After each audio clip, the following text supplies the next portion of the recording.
God, you suck, Facebook.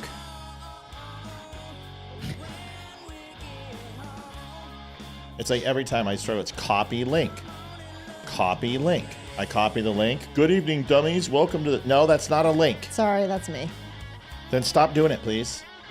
We got to figure out how to get these computers not connected. No. Just don't do it right now until I post Facebook. That's that. You're the one. Every night I'm sitting here fighting this thing and driving me crazy, and it's you. It's me. Just don't copy and paste until I'm done. Okay. I'll give you green light. Deal? That's what delays the show every single night, by the way. Is me fighting you on the copy and paste. That makes sense. I'm like, I don't even have this written in here. Why does this keep happening? All right, you're good to go, sweetie. Welcome to the Don't Unfriend Me show. Welcome. Now we got 30 seconds to give you what's going on. Hold my baby as the GOP splits ranks. Canada says they will drop all tariffs. So will Mexico. It's only the first Liberation Day. It's the new golden age, and it's not even time for brewskis. Lose in Wisconsin, win in Wisconsin, and crush in Florida. Oh, gosh, 6 seconds. Alec Baldwin says we're in a civil war. Trump is new, responsible if you're overweight. Tim Pool, conservative influence for sale. Fence riding, the fence over men and women's sports. Holy God. We'll be right back. 3 minutes. Oof.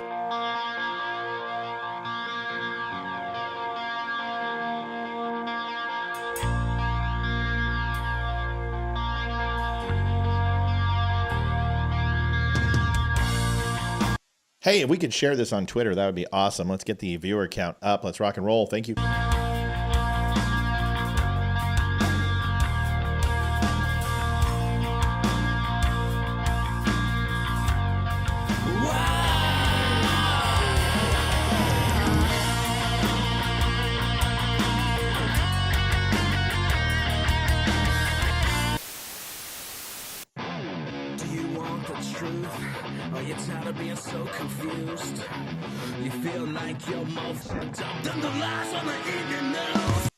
Amy, let us know how you're doing. Not good, having breathing issues. Let me know how you are. We'll just step right in. We can talk about it all as friends. And if you want, we can hug and kiss and make up for the party ends. Agree or disagree, still unfriend me. 'Cause I'm everything you want. Damn, so what you need. I won't tell no lies. Back up on the facts we true.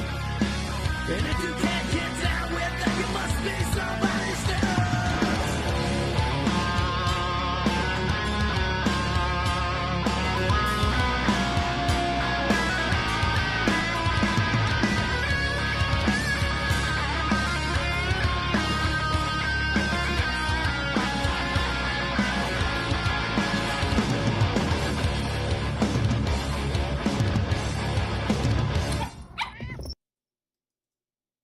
Sandra, we need her name. Got to get her name. Give us her name.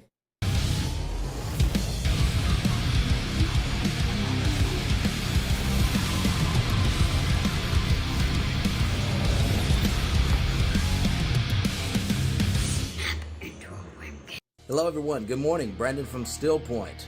Just wanted to give you guys an update on everything going on. Give a big hell yeah to Matt Spear from the Don't Unfriend Me show. The Barry Morgenstein photo shoot. There's Leroy. Look at him, looking great. Olivia looking stunning as always. Look at there, baby. Rocking the lid.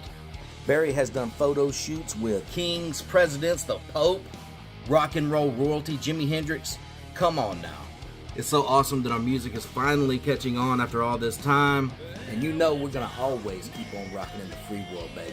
Make sure you tune in to the Don't Unfriend Me show every weeknight at 7 p.m. EST.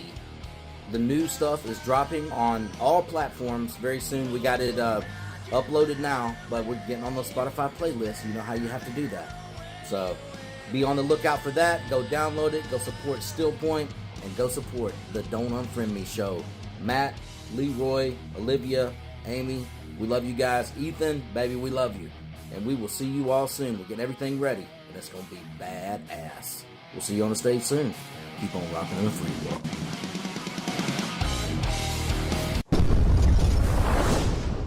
Adjusting transmitter output. This is the Don't Unfriend Me Show with your hosts, Matt, Leroy, Amy, and Olivia. Geopolitics, military analysis, and election coverage. Coming to you live on all major social media channels at The Dumb Show. Honest, direct, unfiltered. We can agree, we can disagree. Just don't unfriend me.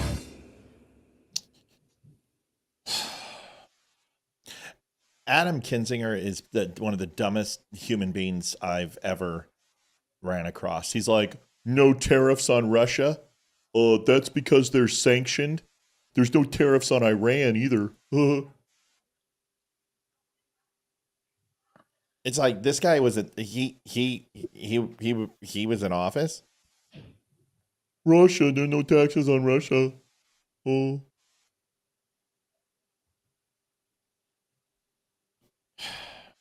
Anybody who has Slava Ukraine in their title, that's pretty much telling you.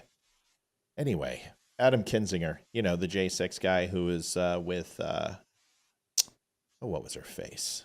Not McCain. No, not McCain. It was Liz Cheney. It was those two. Those are the two Republicans that were on the J6 committee. Republicans.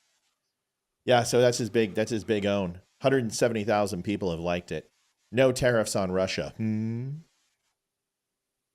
Amy, do you understand that we don't put tariffs on Russia because they're sanctioned? Right. Same with Iran, correct? Like we don't. Yeah. Yeah. But we have sanctions on us from literally every other country in the entire world. By the way, we didn't put any tariffs on Lebanon either. Just FYI. Or Somalia. But Yemen. Yeah, we did tax the Houthis. Yeah, the Houthis we did. Every time they launch a rocket, they got to give us like $30,000. So luckily they're all dead. So, we're not going to collect a lot of revenue from that. Welcome to the Don't Unfriend Me Show. Olivia, Amy. Hi, ladies. Olivia, where are you at? I was reading the text we just got. Yes, Amy's going to take a moment. So, Amy, with no further ado, why don't you take it? Her name is Pamela, I believe. And we'll let me make sure we're saying, I want to pray up the right person. Matt Demo says, the ladies are definitely stunning. Wouldn't you say, Matt? Yeah, I didn't get them for their brains. Oh, that's funny. Pamela Hall.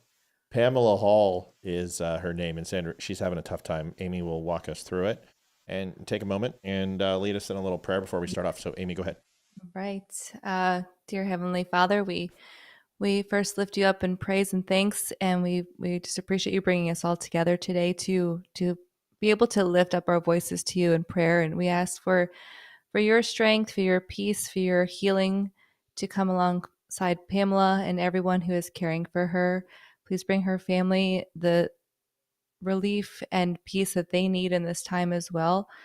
And we know she needs a miracle that only you can provide. And we just ask you to lift her up to you, God, and bring her the healing power that she needs. Please guide her, caregivers, doctors, nurses, everyone who is taking care of her. Help them to just bring her as much healing as they can and bring her comfort, and just keep her family with you always and lift them up to you and bring them happiness and peace through this difficult time. So in Jesus' name we pray. Amen. Amen. And unlike some people, we won't charge you for 7 different prayers $1,000. We should. I mean, you got like 16. It's like she covered everything. She got the neighbor. She got the postman. I mean, that's at least like $200. So, God, I can't believe she did that late. The spiritual advisor to Donald Trump. She's like, we'll pray you 7 prayers, 7 levers of blessings for $1,000. And I'm like, wow. I'll do it for $750. I mean, and the results, the results are probably the same, just to be honest with you. Welcome to everybody. It's good to see you here. We care about our viewers. They're the most important people to us. And even though we don't always express it, we are showing all the donations we've had. This is something that we used to do, and we're just going to leave it up because it's going to take the last 25 donations. It doesn't matter whether it's last night before, but the last 25 donations will be showing from now on, and these people deserve recognition, because without them, this show doesn't exist. It just doesn't, because we can't afford to do this without you. The expenses every month, it gets more and more and more. The more places we stream, the more people who watch, the more data we do, the more bandwidth.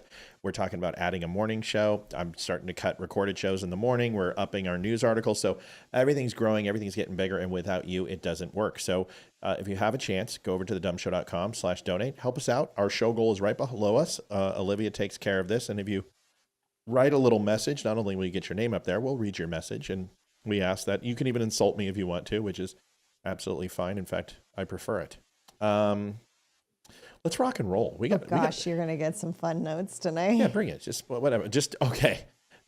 Caveat emptor. Because if you bring the thunder, don't get upset when I say something. Don't get mad and be like, "Oh, I'm not watching your show anymore. I'm going to unfriend you." Just forewarning. Just letting you know. Tonight we're covering a whole bunch of stuff. Tariffs just went in. Reciprocal tariffs. Nice reciprocal tariffs. Kind reciprocal tariffs, as Donald Trump says. And Canada and Mexico already just balked. I mean, just and they just oh.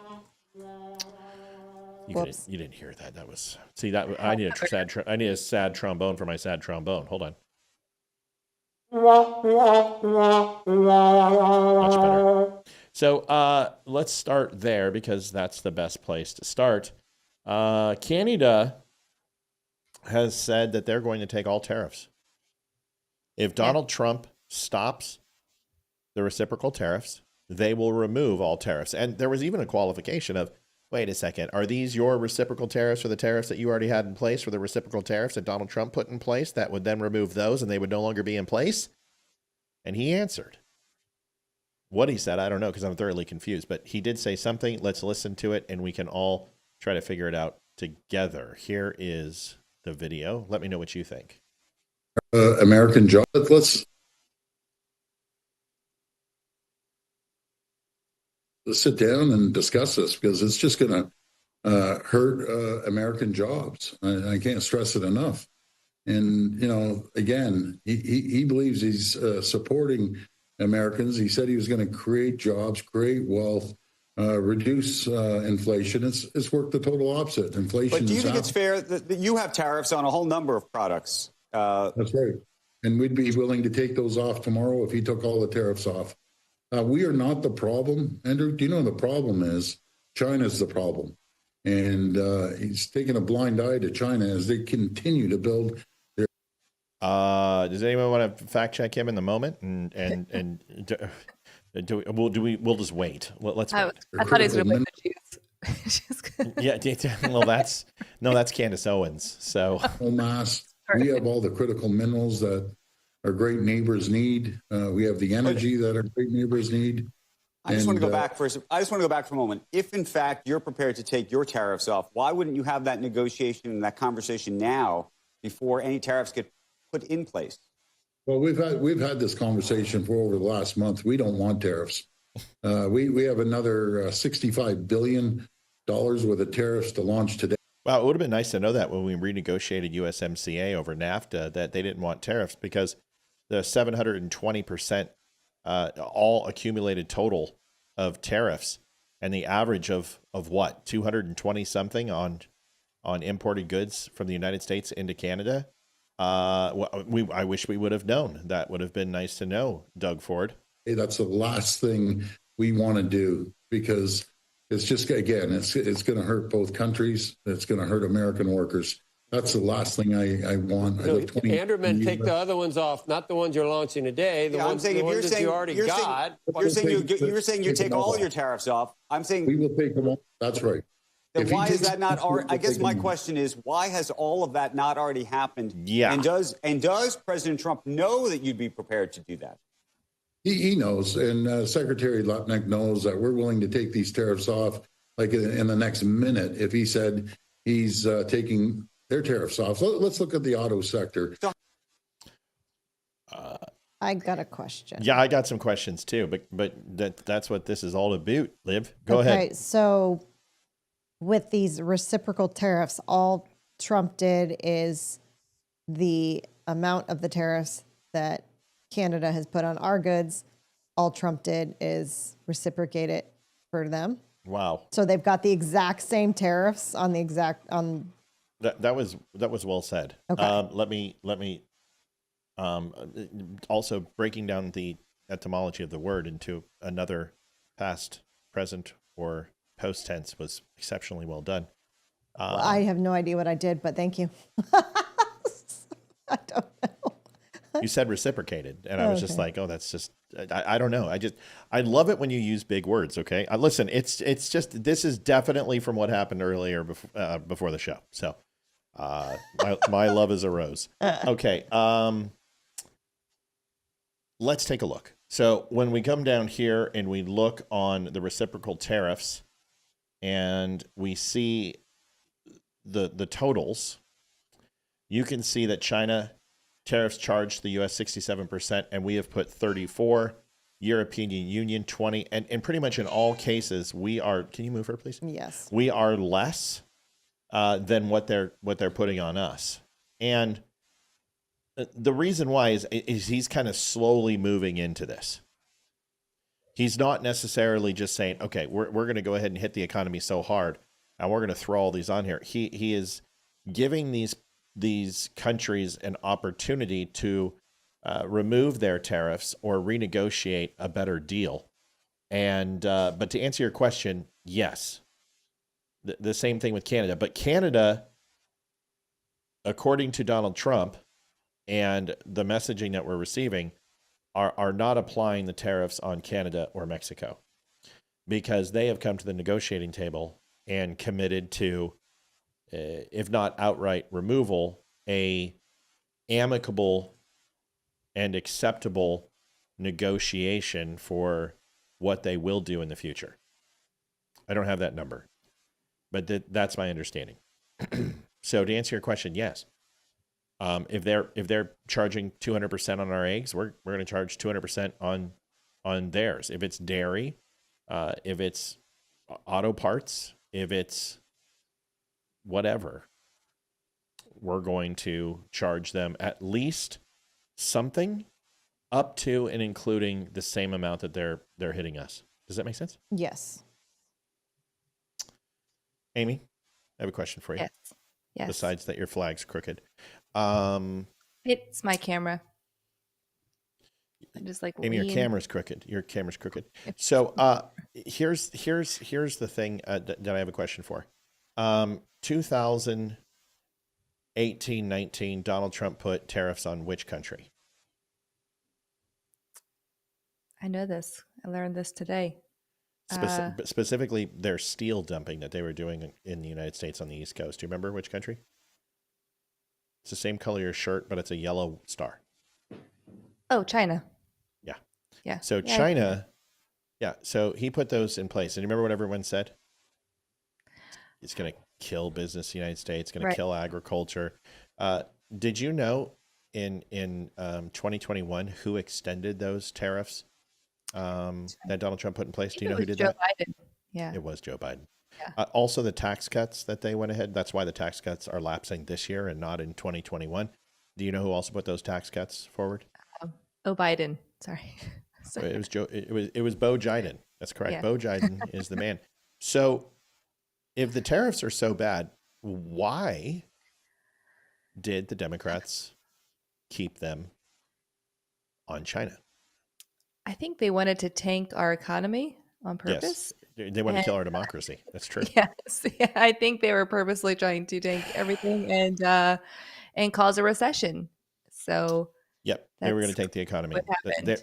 That's what Nazis do. Liv, let me ask you a question. So everyone right now, all the Democrats, here's the talking point. You're going to hear this all over the place. And the talking point is, hey, we don't have these manufacturing companies in place in the United States. Therefore, we don't have the infrastructure to do this. So if he's trying to build manufacturing jobs, we don't have the plants to do this and we don't have the people to do this. So therefore, we're all going to pay more money and we're never going to solve this problem. These tariffs are going to kill America. Why isn't that true, honey?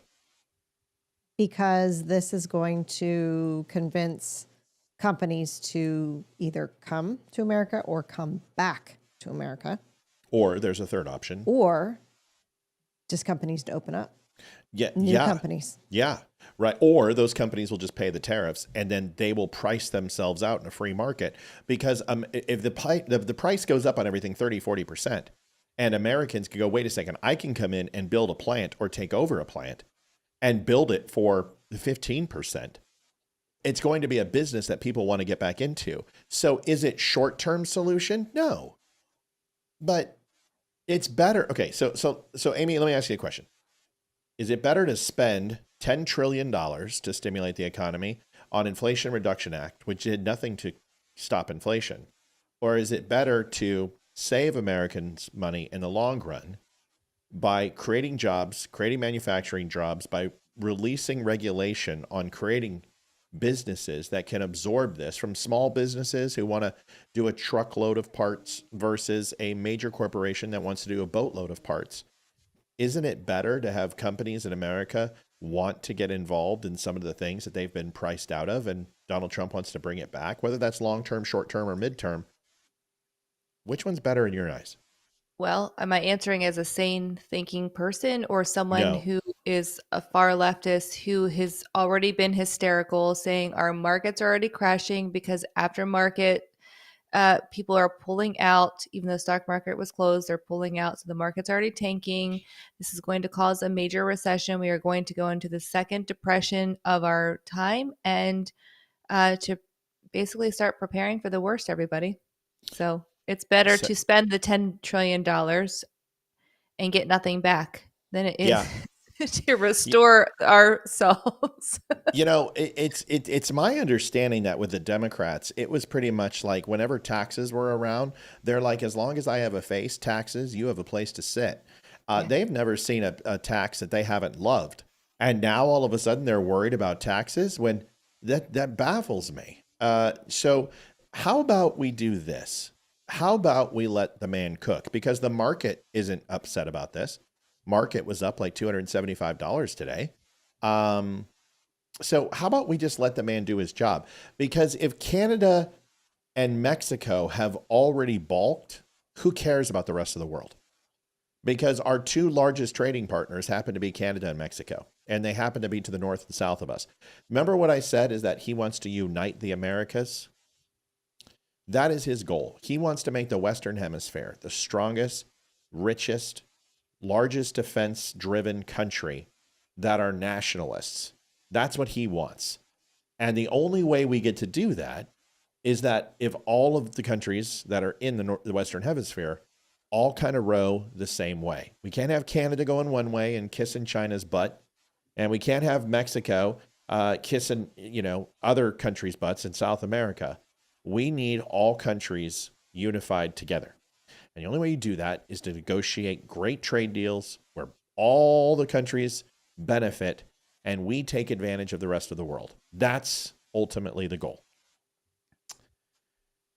Any confusion on this? Not anymore. I think I'm figuring it out. It's not that hard when you think about it. Now, are tariffs the only way to solve? If you continue to put tariffs on countries and this gets into a trade war, that's not good for America, because ultimately you're looking at a situation where we're pricing ourselves out of the market. But we are the largest consumer in the world. China does massive business with us. Saudi Arabia does massive business with us. Russia would love to do business with us. Iran would love to do business with us. There's a lot of countries who have literally been given the Heisman. But look at the UK, look at Canada, look at Mexico, look at South America. Every country does a ton of business with us. And when you buy the most, you should get a discount. Shouldn't we? Yeah, that's what Costco and Sam's Club do. That's right. You go to Costco Club and Sam's Club, and you go ahead and get a bunch of stuff, and you buy, 175 gallons of Pace Picante salsa for $19.89. That'll last you 12 years. You buy that, and you've saved money. Yes. It's not hard to understand, because Sam's Club buys by the boatload. We buy by the boatload, and to have countries like Canada who buy by the trainload sit here and try to dictate trade policy with us is ridiculous. Drop your tariffs. Let's get rid of them. Yeah. Let's just have true free trade in the world. Let's have currency manipulation stop. And let's see what happens. And everyone knows what will happen if they don't have an unbalanced trade system with us. The United States will once again be the number one superpower because we'll have the strongest economy and we'll have the most money in the world by far. So what do? They get in these trade deals with us. This is what nation building is, why we go out and be the world's police. No. Let's get rich. Let's be the most valued nation in the world, have the strongest military, strongest borders, and we dictate what trade looks like in the world. That's what Donald Trump's trying to do. It's a long-term investment. It is. Ryan A. Merrick says, Jessica Beck, hello, can we be friends? Which I'm new in this site. I was just going to say that. Yeah. You're not in this site, Ryan, and it's just a little creepy. Your name is a little weird. It looks like you're trying to spell Ran America, but you somehow spelled Ryan A. Merricks, and you just need to go. So let's ban that guy, okay? Okay. Oh, and now you're going after Amy Stamkos. You whore, Ryan. You're a cheating dog, dude. You're just hitting on Jessica. Now you're hitting on Amy. If you hit on a third girl, I might think you're a bot. Oh, there it is. Come on, Ryan. All right. So that's enough about the tariffs. Everyone understands. Let's get into the heavy topic of Hold My Baby. I don't know if you guys had a chance to see this, but there's this very large push that congressmen, congresswomen, state legislature need to bring their babies to work if they aren't allowed to stay home and do a proxy vote. Amy, how many times have you taken your baby to work when you're selling a house? Not when they're infants. I actually have taken them with me though. So maybe I'm not the best person to ask. Hey, when you're in a bind. You're carrying a baby under your arm and breastfeeding in the other. Not when they were babies, but I have, especially if it's like a friend of mine. I'm like, hey, I don't have anyone to watch my kids. Can I bring my kids with me? It's never been a problem. I think you understand what I'm saying, though. Yeah. Right? No, I would never do that. I would just get someone else to cover for me. That's what I would do. Yeah. Liv, what about you? Have you ever taken you work with kids, but have you ever, say, I can't find a babysitter and bring your child to work? That's my point. No, the only time I've ever taken them was bring your child to work day when they were younger, but technically our kids were older when I was working. So, I mean, I quit work when Hayden was 16 months. So, but no, I never brought her when she was an infant ever. But you would think that Congress people, with all the money they're stealing from the American people, can afford to put their kid in daycare for a day. Yeah. Why don't they just either abort them or traffic them as well? I mean, they seem to be able to do that okay too. So I mean, normal people can put their kids in daycare. Why can't you? And I guarantee you can afford a good daycare too. Yeah, that would be fairly. Probably would get or a nanny. I mean, my gosh, freaking nannies. Olivia's hiring. I'm looking for a new family. I'm in the area too. So, what else do you people want?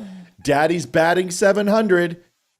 Get to the park early. Daddy's smashing. It's Jim Rome. Go ahead, Amy. No, I was thinking about Liv because I have a friend who needs help with her kids, but it's only part-time. So I don't know if that would even work for you, but if they're willing to pay a lot of money. Give me their info. Send me their info. Yeah, let's do that. Okay. So this is the video of a congressperson who is a Democrat. And this to me is, okay. I am all about moms. Yeah. I am all about it. I get it. You have a hard life, but this is stupid. This is beyond stupid. This is ridiculous. Here it is. And ladies, you may disagree with me, and we're all going to go get it ready for a Royal Rumble. But Mr. Speaker, I rise today in strong opposition to this rule, which restricts moms and dads from doing their jobs after welcoming a new child. Like so many of our colleagues, it's one of my greatest honors to be a mom. I have 2 little boys, a son named Davis, who's 5, and my little guy here, Sam, who's now 9 weeks old. It's also one of my greatest honors to have been elected by my constituents to represent them in Congress. And I can tell you, after being a mom here and being only the 13th member to have ever given birth while serving in Congress, voting member, I can tell you we have a long ways to go to make this place accessible for young families like mine. When I was pregnant, I couldn't fly towards the end of my due date because it was unsafe for Sam, and you're unable to board a plane. And I was unable to actually have my vote represented here and my constituents represented. After giving birth, I was faced with an impossible decision. Sam was 4 weeks old, and for all of the parents here, we know that when we have newborns, it's when they're the most vulnerable in their life. Hey, lady, I'm having a hard time hearing you. Can you shut the kid up? I mean, seriously. Right? It's when they need 24/7 care, when taking them even to a grocery store is scary because you're worried about exposure to germs. And Shouldn't that baby be wearing a mask? Shouldn't they be separated from other people at least by 6 feet? Have we got that baby vaccinated yet? I'm just wondering. A lot of questions I have for the Democrats. Getting sick, let alone taking them to an airport, on a plane, and coming across the country to make sure that you're able to vote and represent your constituents. I was terrified that no matter what choice I made, that I would have deep regrets for the consequences. And while Sam is the best baby, I apologize for the noises here, but yeah, it seems like you're a horrible mom so far. Pop a boob out and let's see how good of a mom you really are. Quite that baby up. I want to thank Representative Luna for being such a champion on this issue, alongside the rest of my colleagues. You know what? Olivia will attest. I would put my arm out like this, lay the baby right here in the crook of my elbow, and I would be like this, and that baby would be happier than a pig in shit. That's the football hold. My dad did that with all the nieces and nephews, I got those babies to stop crying immediately, get them on their tummy, support their chest, and just and they just look around, and life is good, and keep that. Yeah, quit shaking the baby. That's exactly. You're just like, okay, you know what? I'm going to need you to be quiet. Who have led this charge and supported us in our efforts to pass this resolution. Support that baby's head. When I hear from members about their stories, whether they're a mom or a dad doing this job, having a newborn who's in the NICU and having to make the choice whether or not to leave their child or come here to vote. It is unfathomable that in 2025, we have not modernized Congress to address these very unique challenges that members face. These life events where our voices should still be heard, our constituents should still be represented. But we're asking you to continue to stand with us because no mom or dad should be in the position that I was in and so many parents have found themselves in. It is anti-woman, it's anti-family, and we need to come together to make sure that we kill this rule and have the opportunity to pass this resolution to make sure that new parents have the ability to continue to represent their constituents. And with that, I yield back. All right, who wants to go first? Because there's a whole bunch here. Amy, you go first. I know Olivia's like eager, but okay, Olivia. Fine. Olivia goes first. You guys fight it out. Olivia, you go, and then there's more to this story. But Olivia, why don't you go first? Since if you had a baby, it would be a lot more convincing. We would let you go. I know. Because Amy looks like she's nursing. That's true. It's just constant. Are you doing the Game of Thrones things where you're still nursing your kid at like 8? Yes. So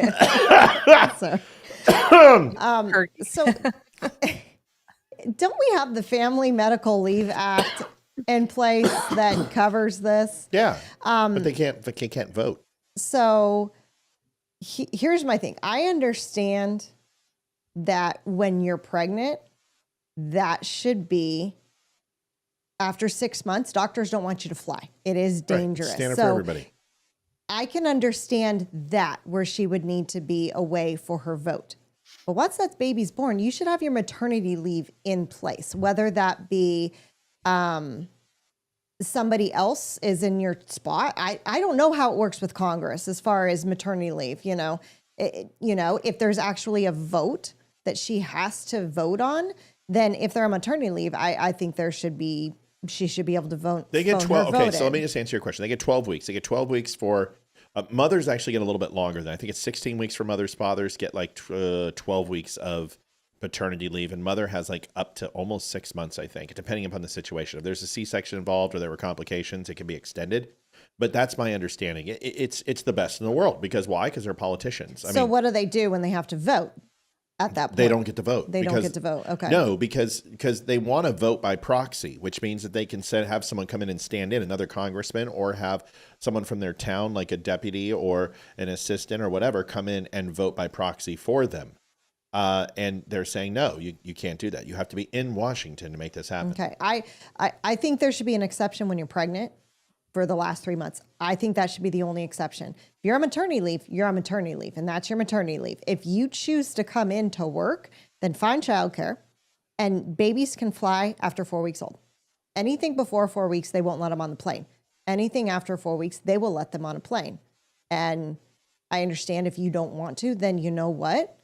Drive to get to Washington, or just don't come. And when you're there, find a daycare.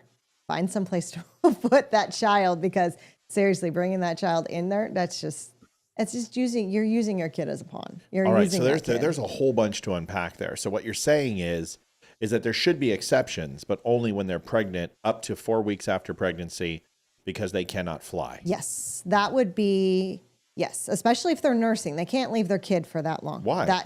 Pump. You pumped. I fed our child. You didn't feed him every time. Kids will not take a bottle. My Some daughter kids won't take a bottle. Take a bottle. Well, Would not. She would starve herself. Well, then that kid doesn't want to survive and live, so tough shit. If we can do it to panda bears, we can go ahead. If Ling Ling doesn't want to have sex with Ding Ding, that's not my fault. And if a kid doesn't want to drink his milk, well, then screw him. As a mom, it's like complete torture being away from your child when they're that new. I mean, all right, okay. I remember when we went to dinner when Hayden was 2 weeks old, and I thought I was having a panic attack the whole time. All right. It's not like Dad wasn't sensitive to this. I was there too. That. I get it. I understand. That there. But here's the thing: you don't have to vote on every bill. Right. Mm-hmm. But I'm not gonna. It's Amy's turn. Then I'll go. Go, Amy. Go. Okay. As a mom who had a NICU baby and had to make choices, I chose my family every single time, and I still do. I never, ever put my work above my kids. I don't care how important it is. And thankfully, I have worked with mostly amazing people who understand that I am a mom and that my kids are going to come first, and that, I may not be able to show a house at the drop of a hat, but I have people I rely on to help me. Thank God for that. I just feel like if you are craving to be home with your child, that's your maternal instinct kicking in. Maybe it's time for you to be home with your kids. I don't know. Women can't do it all. I'm sorry. I'm not a feminist in that way. I don't believe that we can. We are not designed to do it all. We are designed to be moms, to take care of our families. If we were supposed to have jobs and work 24/7 outside of the home, then men would be the ones who had the families or had the babies. I don't know. Call me backwards, call me like anti-feminist or whatever you want, but I just think that this lady should consider stepping back, maybe raising her family and re-entering politics when she has the time and the availability, because she's doing a disservice to her family and her constituents at the same time. She's not there 100% for either of them. And so she's failing on both fronts. Pick a side. Be there for your people that you're supposed to be voting on behalf of, or be there for your family. That might be a hard reality. I think that was pretty harsh sounding. Sorry. No, I don't think it's a harsh sounding, but I do have to address something because it has to be addressed. Listen, I am not going to curtail my show because I have Canadian fans. Can you imagine if every time I said something about the United States that every single person here got pissed off and called me anti-American? Why in the hell do you think I'm anti-Canadian? Because I challenge Canada. Right. Do you really think I'm talking about you? Do you really think I'm talking about the Republicans in Canada? Do you really think I'm discussing the right wing? Or do you think I'm talking about the globalists? Do you think I'm talking about Justin Trudeau? If you don't know me by now, then don't come back on my show. Because the only time I really get mad are the people who I love, who go and stab me in the back. What happened? If you're pissed off at me, for saying Canada is kissing China's ass. They are. 2023. I'm writing this article, and I already started writing it today for release tomorrow. So I'm just going to do it right now. Why not? 2013, Trudeau said he had a level of admiration for China because their basic dictatorship allows them to turn their economy around on a dime. He tried to frame it as an efficiency argument. How about the silence on Hong Kong and the Uyghurs and human rights? Other leaders were condemning the CCP's crackdown in Hong Kong against Uyghurs, Muslims in Xinjiang, and Trudeau was either silent or late to speak, and when he did, it was careful tiptoeing, no backbone, no spine, just word salad and inaction. How about the two Michaels debate? When China kidnapped two Canadians, Michael Kovrig and Michael Spavor, in retaliation to the arrest. Yes, oh my gosh, I know those. To Huawei's Meng Wanzhou, Trudeau's approach was diplomacy by apology. He didn't even ban Huawei 5G until years later. How about election interference? Recent reports, including leaked intelligence, suggest the CCP may have interfered in multiple Canadian elections. Trudeau's response? Deny, deflect, delay.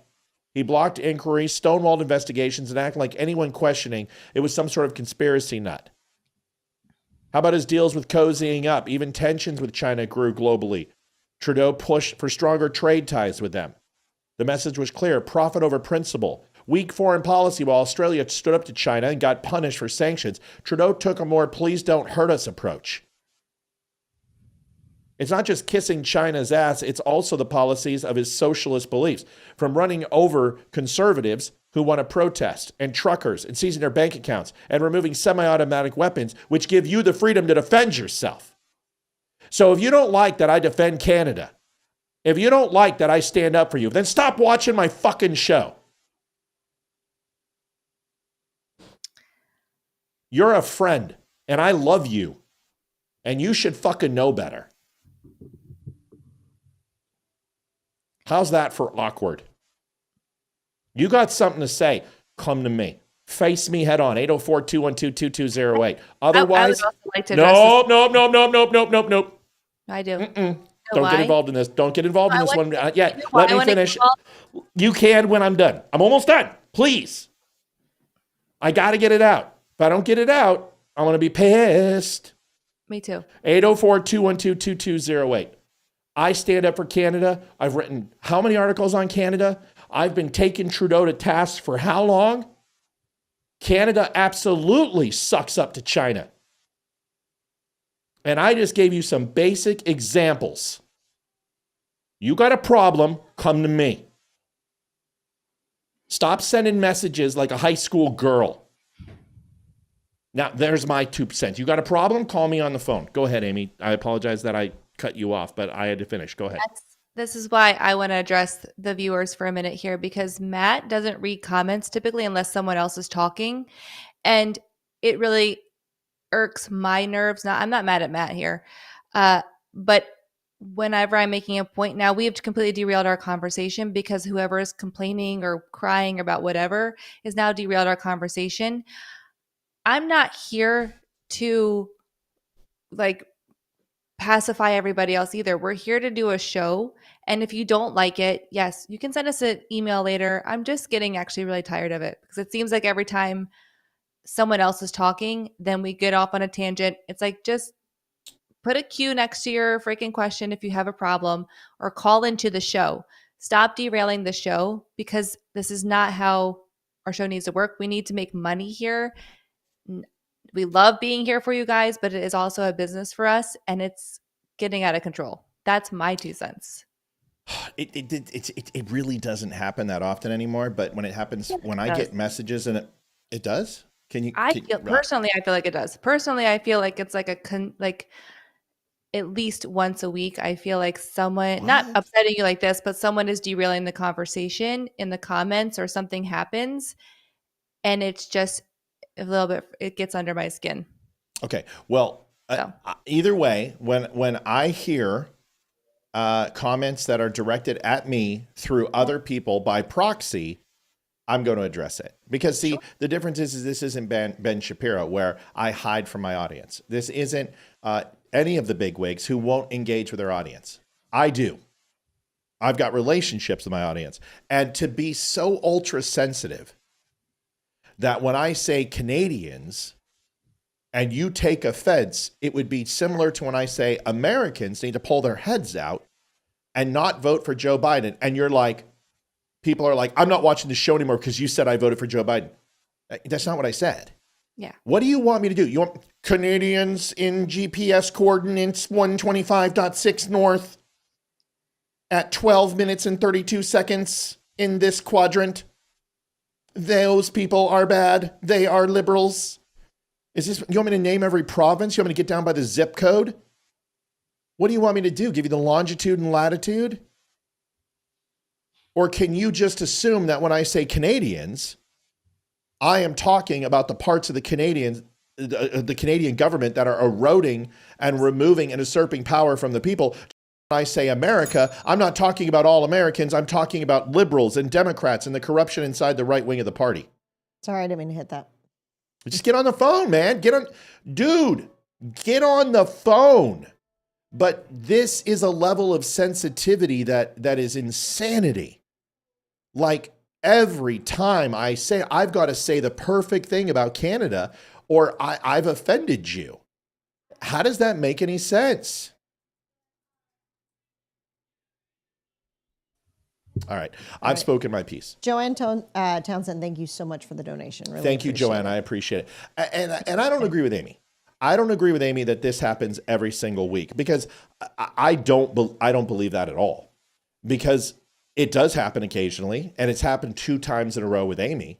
And it happened with Leroy the other night. This last 2 weeks, it's happened 3 times. Before that, I can't even tell you the last time. Yeah, it really died down. You stopped really paying attention.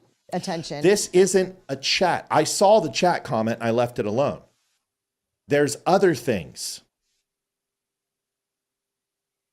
So, and I'm not going to do that because that's not cool. But if you would like me to, we can go ahead and share more. The things that aren't open in public that are being said. See, the one thing I've learned a long time ago, and let me give you some free advice from an American to the good parts of Canada, longitude, latitude, 32 by 40. Here it is. The people who are talking shit about someone else to you are talking shit about you to someone else. And that is a guarantee. And we all learned it in high school. Come up and go, well, Amy said this. And then Amy goes and confronts that person. And then they go over and go, well, Julie said this. And they get it. And they do this. So what I do is I confront it. I don't allow it to happen. I do not allow people to speak ill of others in front of me, and I do not allow people to speak ill of me behind my back. That's it. If you got something to say, man up, woman up, and call in. And be like, Matt, you're full of shit. And I'll be like, wait, whoa, listen, I wasn't talking about everybody. Hold on now. Versus Matt pisses me off because he does. Okay? You're not derailing the show. Yes, you. Because tons of people get upset with us on every single day. But a lot of them do have the balls or guts or whatever to call in, and we talk about it in a civil manner. And we may not agree on everything, but we can at least have a conversation. So I don't know. Right. I don't have a clue what's going on. I'm like completely in the dark. So I have no idea what's going on.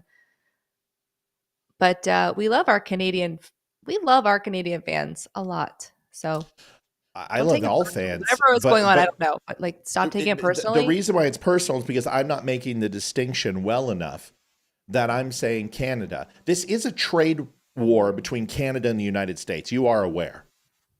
And whether you believe in it or don't believe in it, it's happening. And your belief is not a part of the equation. It is a simple fact. And if you believe that the United States does not deserve to have the most balanced trade possible with every single country it does business with because of what we provide to Canada, then I just simply disagree with you. But when I say Canada, how do you think I'm talking about you? And why are you taking it personal? Yeah. And then the condescending comment of, oh, it's not my fault. Why? Because I'm just an ignorant American down south who doesn't understand the complexity of Canada? Is that it? That I can't possibly? Do I understand every nuance in the government of Canada? No, I don't. Do I understand enough of what's going on? Yes, because I just showed you a clip where all tariffs are willing to be removed. That's all I said. And to say that Canada isn't sucking up to China, that's been your domestic policy for the last 12 years. Because we all saw it at the Davos summit when Xi Jinping gave Trudeau the finger and wouldn't give him attention. And what he said as he wandered around in a stupor, wondering why China was mad at him. And then when he betrayed Trump, saying good things about Trump when they're at Mar-a-Lago together, and then on the national stage, sucking China's ass and talking shit about Trump. This was just less than 6 months ago.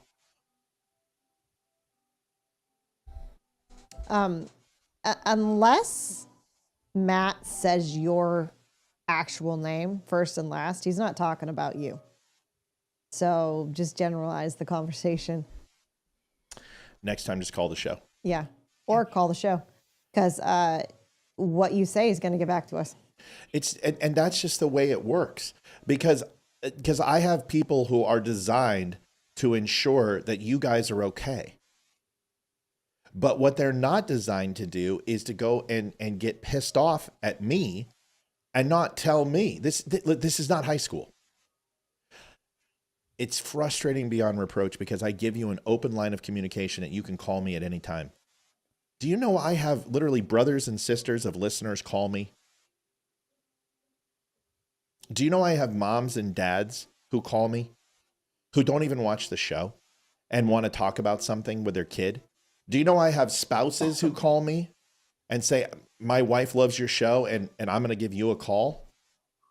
So I'm always open. I'm always available. And all you got to do is ask me and I'll qualify it. Okay. But it really hurts me when it's somebody I care about.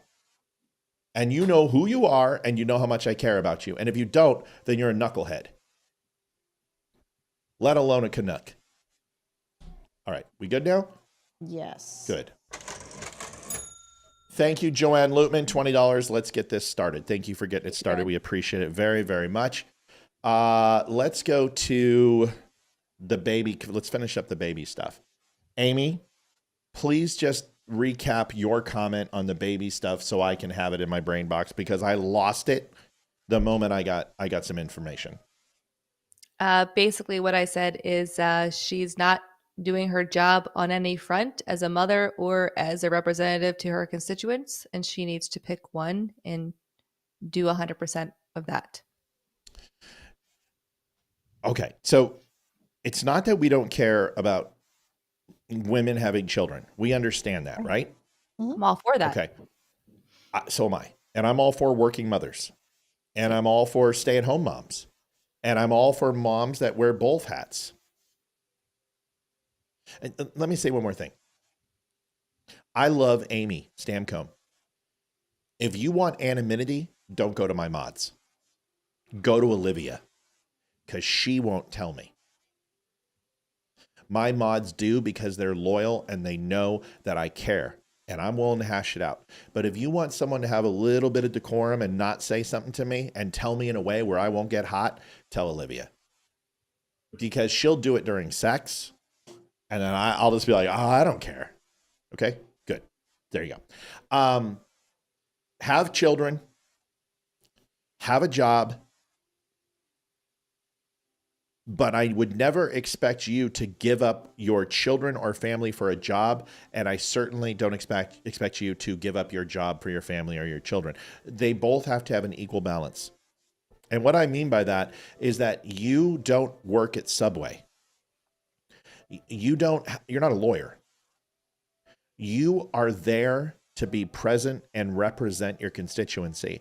And that has a certain level of rules, just like the military. If our kids are being born and we're forward deployed, too bad. You don't get to come home and punch out of the clock and come to work. The interesting thing about this is not only was this a Democrat, but Representative Anna Paulina Luna, who is a Republican, who also said she had secret JFK NBC tapes that show Lee Harvey Oswald on the street, which we're still waiting for, had this to say. Luna. And left the Freedom Caucus over this. Just abandoned the Freedom Caucus. Said, nope, I'm done. Here's this video. So how are you feeling? First question. Never bet against the Luna. No, we worked as a team, and I think that today is a pretty historical day for the entire conference. It's showing that the body has decided that parents deserve a voice in Washington, and also to the importance of female members having a vote in Washington, D.C. What kind of lobbying did you do for your colleagues on this measure? I think we were just really honest with them about what was happening. I just want to thank Representative Luna for being such a fierce champion on this, and to all the Republicans who are willing to vote against this rule. Speaker Johnson pulled out all the stops, and people continue to stand with us. We still have to vote for this. We'll have 2 days that they have to bring it up, so the resolution is likely going to be on Thursday. But we're changing the way that Congress works, making sure that moms and parents have a voice, and I'm just so proud to be a part of this. What's your message to the speaker today, Congressman?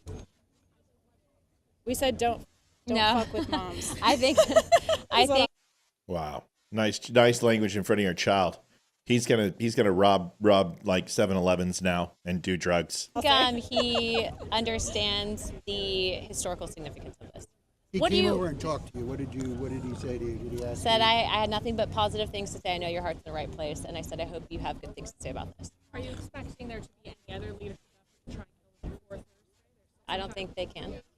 All right. So in the end, it's my understanding Johnson stayed the vote by essentially locking down any votes to take place for the rest of the week. And the vote wasn't finalized, is my understanding.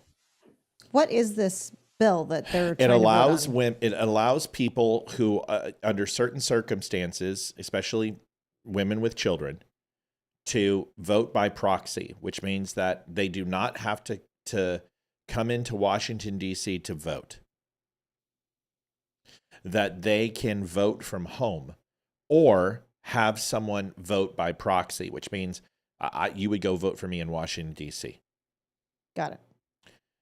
And in my opinion, it's this. You are not required to vote on every single bill. There are people who are missing from Congress all the time, and your voting record's important. And if you never show up for votes, your party they're obviously going to oust you, and you'll be held accountable. Or your constituents will do that. But ultimately, very rarely does everybody make up for 100% of the votes, because there are so many different votes going on at any given time. But it comes down to this. If it's that important to you, be there. And if your kid, it's like my daughter. My daughter wants to lower her high school diploma from an advanced to a standard diploma, which means no language, no advanced math outside of Algebra 2, which will eliminate about 90% of the four-year colleges. She'll have to go to a 2-year, get those courses, and then apply to finish her final 2 years, because she wants to take chorus, creative writing, and theater. And I told her, you can have a choice. You can go to a 4-year college, or you can go do this. But if you do this, your final 2 years as a junior and senior, you'll be doing physical PE here in our gym for a half hour every single day, 5 days a week with me. That's what it costs. Which one's more important to you? And she's like, I'll do the 2 years of working out so I can really focus on theater. And okay. Yep. You paid the price. And now she's made a decision and she will stick to it. Yep. But you don't get both. You don't get to, lessen your workload at school and sit around and frag off all day. Exactly. She's skipping biology next year and pushing it to junior year, so she gets a third elective to be able to do choir, theater, and creative writing. Which is fine. Which is totally fine. You're going to have an off year in science anyway, because with a standard degree, you only need 3 sciences. So it's fine. You're either going to get it your senior year or you're going to get it now. And so she's going to do it her sophomore year, skip biology, and then go and take biology in her senior year. Great. Or junior year, whatever one she chooses, because she gets 3 electives in junior and 3 electives in senior year. So that's what she wanted to do. She made a decision. I don't know how that's possible. Thank you. So it just comes down to this, is that if you're going to run for Congress and you're going to run for, be a senator or state legislature, you have commitments to be there that supersede and override your commitments to your family. I'm sorry. That's just the way it is. It's just like a cop. A cop's on a stakeout. He doesn't get to come home. Astronauts. Can you imagine International Space Station? You know, we were fine for being stuck up here for a year, but honestly, it's my kid's birthday. I need to come home. They didn't come home for Christmas. They didn't come home for Thanksgiving.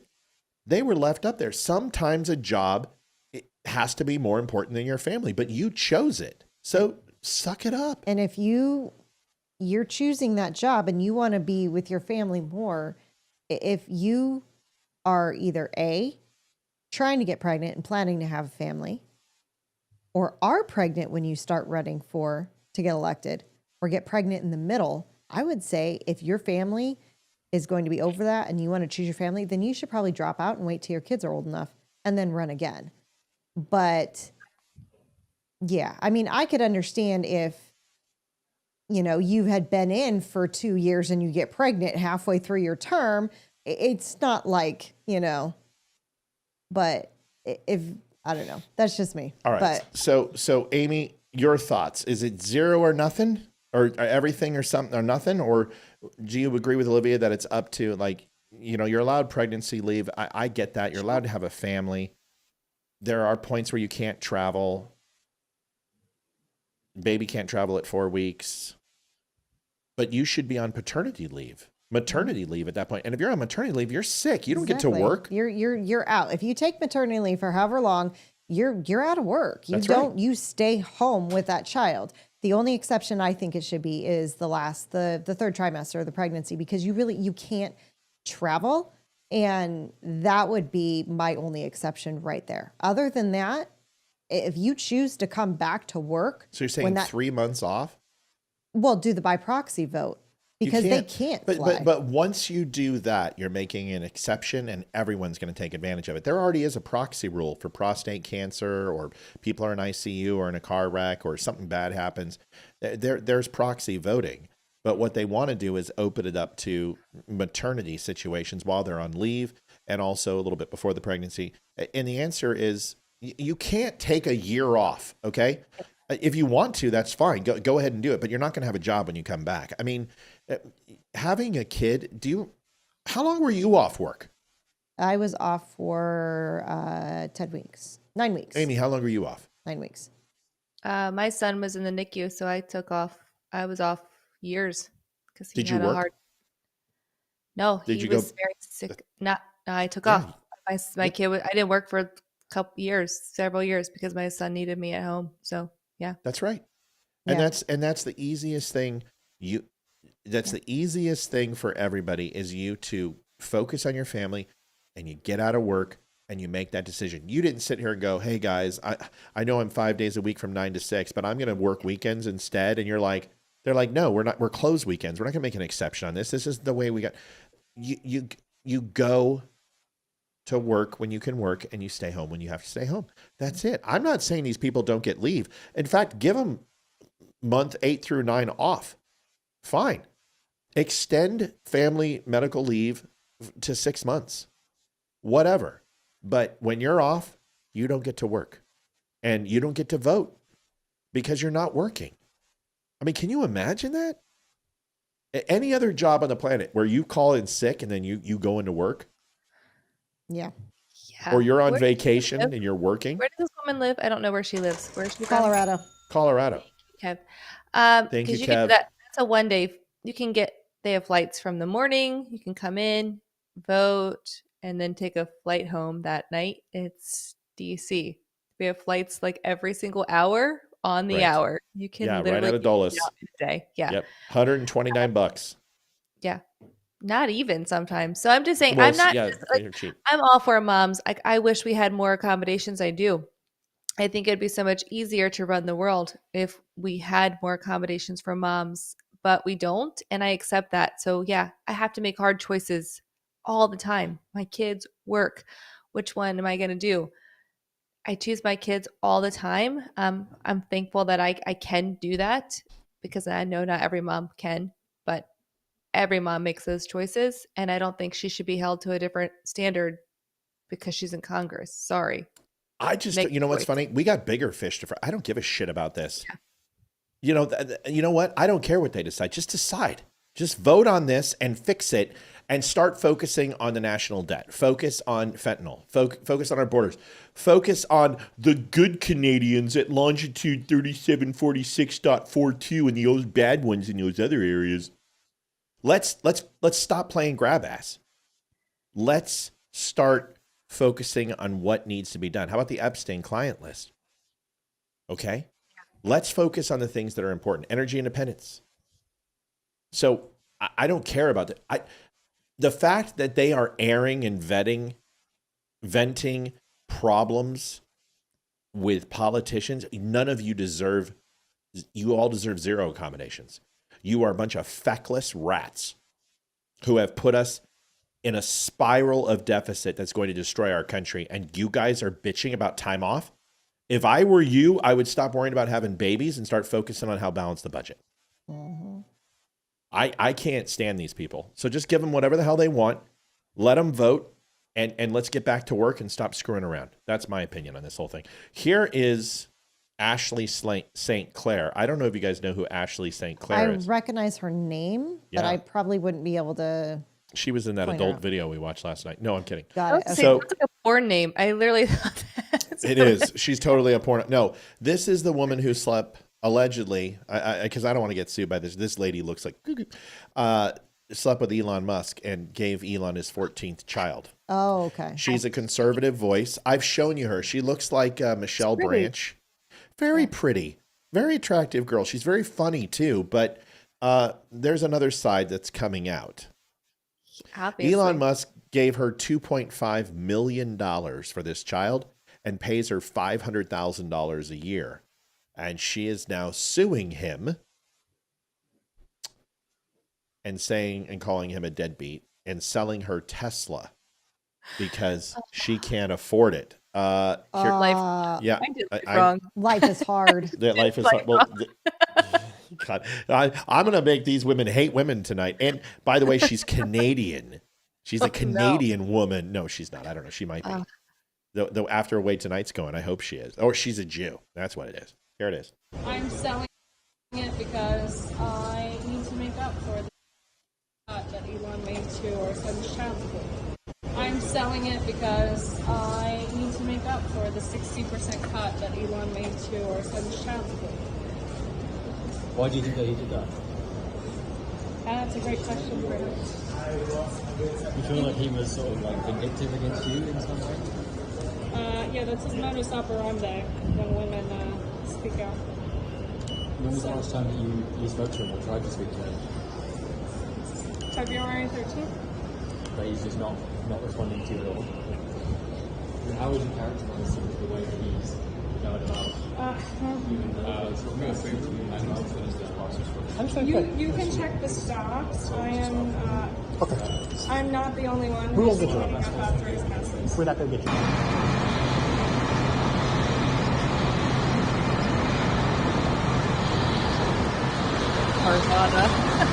Right. I love it. God, thank God there were those reporters there and everything just to catch that serendipitous moment. Yeah. I would sleep with Elon, have his child for $500,000 a year in a free car. I would sleep with Elon for $500,000 a year. What the hell is your problem, lady? Quit your bitching. I won't even complain, dude. I will catch pitch. I'll be bat boy, whatever you want me to do, sir. Same. $500,000. You can just give me a Tesla and I'll roll over like a pack of cigarettes, a con in the joint. I mean, if she's got to sell her free car to make up money, what the hell is she spending that money on? What is she doing? Does she like she's not getting enough back? Like used Teslas are not. There's not. You can get them for super cheap. Just saying. Well, now you can, because if you drive one, you're going to get killed. It's like you're driving in Chicago. So it's definitely, she's not using it on a boob job. That's for sure. That's those things. Those things. No boob job. Trust me. She's like concave. Like I want to put 4 wheels on her and ride her around like a skateboard. So I just, if you're getting $500,000 a year, you're doing just fine. Mm-hmm. It's like $41,000 a month. I'm doing the math. How I just did it. It's $41,000 a month. So like even here, you're Am fine. I right? Yeah, 41,666. Oh, I'm so sorry. I missed the 666. I guess I converted it to Canadian dollars. That's funny. So you're going to have million. First of all, you have $2.5 million. You can live on the interest alone with $2.5 million proper investment. 3.5% is standard APR for a savings account. Do the math. 3.5 a year. 3.5%, 100,000. Live. Right. I'm sorry. I thought you were talking to me. 10% would be 100,000. 5% would be 50,000. So $35,000 times 2 is $70,000. You get $70,000 a year just from a standard interest rate. You can't live on that, but with $500,000, you can. Yes. After you pay everything off of the $2.5 million, you can most assuredly survive on $70,000 a year. I can make work. I can make it. Well, we have had to make it work. I mean, God, both of us. I mean, we went from like a combined household of $275 to like $36,000 a year, and we survived. Yep. And it sucked. And we went into debt, but we got out of it, and we busted our ass, and we created the Don't Unfriend Me Show. And how we did that was, if you go to thedumbshow.com/donate, you can help keep the show on life. And see, the difference between me back then and now is I don't let it ruin my night. When things like this happen, I get it out, I end it, and then I move on. So I'm not mad. I don't allow people to talk about me behind my back. You got something to say? Right here. All right. Good luck on that. And you sold it to Carvana, which don't they, thank you, Bobby Richardson, saving Amy's butt early. Don't they, doesn't Carvana take like a ridiculous amount of money for processing that? Don't they take like seven, 8? We sold one to Carvana and they gave us a lot of money for that car. Like too much money, I felt like. They gave us more than we paid for it, I'll just say that. So. Well, you gotta understand. COVID screwed. Yeah. Like my Honda that I bought for like $46,000, the trade-in value they gave me was so high because it was a hybrid, and it was a nice Honda LX Accord, all the trim. You saw my old car, and no, you did. No, yes, you did. Yeah, you did. So that I got a crap ton because it was during COVID. Anyway. I figured I would show that to you guys. Let's go ahead and take You know, at least he is paying child support and actually identifies that is his child, and he's trying to take. You know, you could have freaking slept with Hunter Biden, who's going to completely just disavow the child and not want anything to do with it. And then have Grandpa sniff it. Right, have Grandpa sniff it. I mean, what do you want? Well, and here's the thing. I wonder what they're going to name the kid. Twitter. Well, X. Yeah, you've got X, and then you've got like Tesla, Damascus, and SpaceX, Euclipidus, and eBay and PayPal. Hey, PayPal, get your ass over here. eBay, don't you talk back to me. Terms and conditions, you little shit. Come here. Whatever. We'll be right back. The Dumb Show is built on real conversations, raw, unfiltered, and fearless. Big Tech didn't like that. Facebook pulled our funding, tried to shut us down. But for over a year, you, our incredible viewers, have kept us going. Your support, your donations, your time, it all matters. Most of you spend 10 plus hours a week with us. Compare that to Netflix, maybe 5 hours a month. We believe we're worth that time. And we hope you do too. But listen, we don't want giving to feel like a burden. We want it to feel good. So take a second to ensure you're in a good spot. If you're in a place to give, that will be amazing. If not, just liking and sharing helps more than you know. Visit thedumbshow.com/donate. Whether it's PayPal, Venmo, or Mail, every bit helps to keep us going. Dumb Nation. We appreciate you more than words can say. We appreciate everybody. Thank you for your donations helping out the show. Olivia has a new photograph behind her that we wanted to show everybody. See it over there in the bottom left-hand corner with everybody's autograph, and isn't that great? Bobby actually had some shirts and a hoodie, and we threw her one of our first photographs with an autograph. If you guys are interested, let us know. I was going to charge for these things, and honestly, I just really don't care. If you want an autographed picture, let us know, and all we ask is that you pick up the shipping and handling, and that's going to be $75.36. So not Canadian. So $75.36 shipping, and you can have yourself an 8x10. No, I'm kidding. We'll work out shipping. Just let me know, and it'll probably be $5-6 for shipping. It gets expensive, but either way, if you want one, let us know. There was a little bit of an election last night in Wisconsin. Did you ladies hear this? No. Heard this. So there was one in Florida. There was a special election which had I don't know if you may have heard Matt Gaetz and somebody named Waltz. I mean, maybe you got your signals crossed, but yeah, that's him. Mike Waltz, who was involved in the signals fiasco. Their seats were both open in Florida, and they had 2 conservatives that were going to run over it. So how did they do? Then we had a judge in Wisconsin who was already stacked on a 4-3 liberal court. And she is extremely liberal. And it's interesting because there were a couple things that are coming up on the docket: abortion for the state, and then also redistricting and gerrymandering. And then there was another provision on the ballot, which came down to having voter ID in place as a mandatory in the state. Made a little video. We'll show it to you. We did this today. And then I'm going to show you some pictures, some analysis, just so everyone can kind of put 2 and 2 together with what's taking place. And here is the video. It's only a minute. And here it is. Hey, what's going on, everybody? I've got 1 minute to explain why on April Fool's Day, Wisconsin was a fool. Florida remains free as 2 GOP seats that were up for special elections, one of them being from Matt Gaetz, both went Republican. 15-point spread and an absolute shellacking, as we've seen in Florida. Also in Wisconsin, voter ID is now a part of the state's constitution for now, which is a good thing, and a GOP position. The bad news is there were 2 major topics. One was abortion, which we haven't done very well on since 2018, 2020, and 2022 all went in favor of Democrats. 2024, we turned the tide where the border and the economy were more important, but a liberal judge is now going to keep the Supreme Court of Wisconsin a 4-3 majority for liberals. $100 million was pumped into this, and obviously disappointing because what will come up on the overall court's docket is racial gerrymandering and redistricting. Similar to Maryland, we know Democrats love to do that, and it will favor and hurt the GOP in upcoming elections. The good news is you won't have to worry about that in 2026 or 28 or 2030. It can't take effect because of the census until 2032. So the doom and gloom has a silver lining, but let's remember it might be a very different electoral map in 2032. So essentially, this is what happened, and I want to show you the shift from 2020.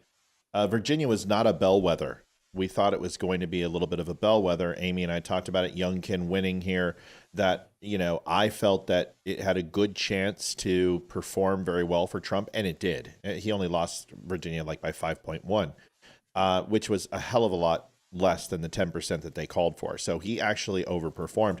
But this is the movement to the right. This shows every county in Virginia in 2020, every single county shifted to the right. This was not a bellwether, though. And ultimately, Joe Biden won Virginia and won the election. What's a bellwether? Bellwether is a signal for what's to come. Okay. Thank you. Sure. This was last night. This is every single county in Wisconsin moved to the left. And everyone's saying, oh my God, we're going to sweep and we're going to lose the House. And they say, oh my God, Republicans are doomed. Yeah, that's what they said about Youngkin and Virginia. This is fairly common. And I'll tell you why I know this, and then we can talk about it. The reason everyone's like, wait a second, they voted for voter ID, but then they put in a liberal judge.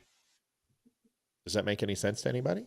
No. No, unless you do the one thing that we know from 2018, 2020, 2022, abortion. And that's on the docket. And abortion still is a huge topic. When we're not talking about the economy, when we're not talking about fentanyl and the border, abortion is a massive topic, and it is a indicator, a weather vane of what's to come. So they voted for voter ID because they want free and fair and safe elections, but they also want to protect their ability to kill babies. And this is exactly what took place. It's not that Democrats don't believe in voter ID in the North and in the Midwest. It's usually the left coasts that don't believe in voter ID. But Wisconsin does have some fairly in-the-middle people. And we know this because of what Trump did there. But if you look at all the Senate seats and all the House seats, Trump won decisively in the swing states. But most of those swing states put House of Representatives and senators that were Democrats in. Why? To strike a balance. This is that, and that's what happened. Once again, 2024, the Supreme Court of Wisconsin, they started going into redistricting and gerrymandering already. For them to be allowed to do that again before the census, Supreme Court will step in. Maryland tried to do the same thing. Amy and I both know Maryland were gerrymandering and redistricting just a few years ago. Supreme Court, this one for Donald Trump, stood in and struck them down. If Wisconsin tries to do it, they're going to get their dick slapped. So that's where we're at quickly. We also won both seats. We've expanded our lead in the House, which is an amazing thing, at 218, which is good to see. And honestly, it's a very good indicator of 2026, minus what happened in Wisconsin. And so we won 3 out of 4. That's a win for the GOP, even though we lost that seat. Any thoughts, comments on that, Amy, Olivia? I think this is typical. We should expect this. And thank you so much, Amy. I think, typical. This is how every election works, I feel like, depending on whoever is in office. We know what to expect with these, interim elections. It's nothing new, and it's to be expected. I'm not panicking like other people are. So they're cheating. It's a stolen election. Oh, people, please shut up. Every election is clearly. I can't just. If it doesn't go your way, it's a stolen election. Why are we voting? If every election is stolen or there's some kind of tampering going, why are we still voting? Like, let's just quit. Everyone quit. Then what?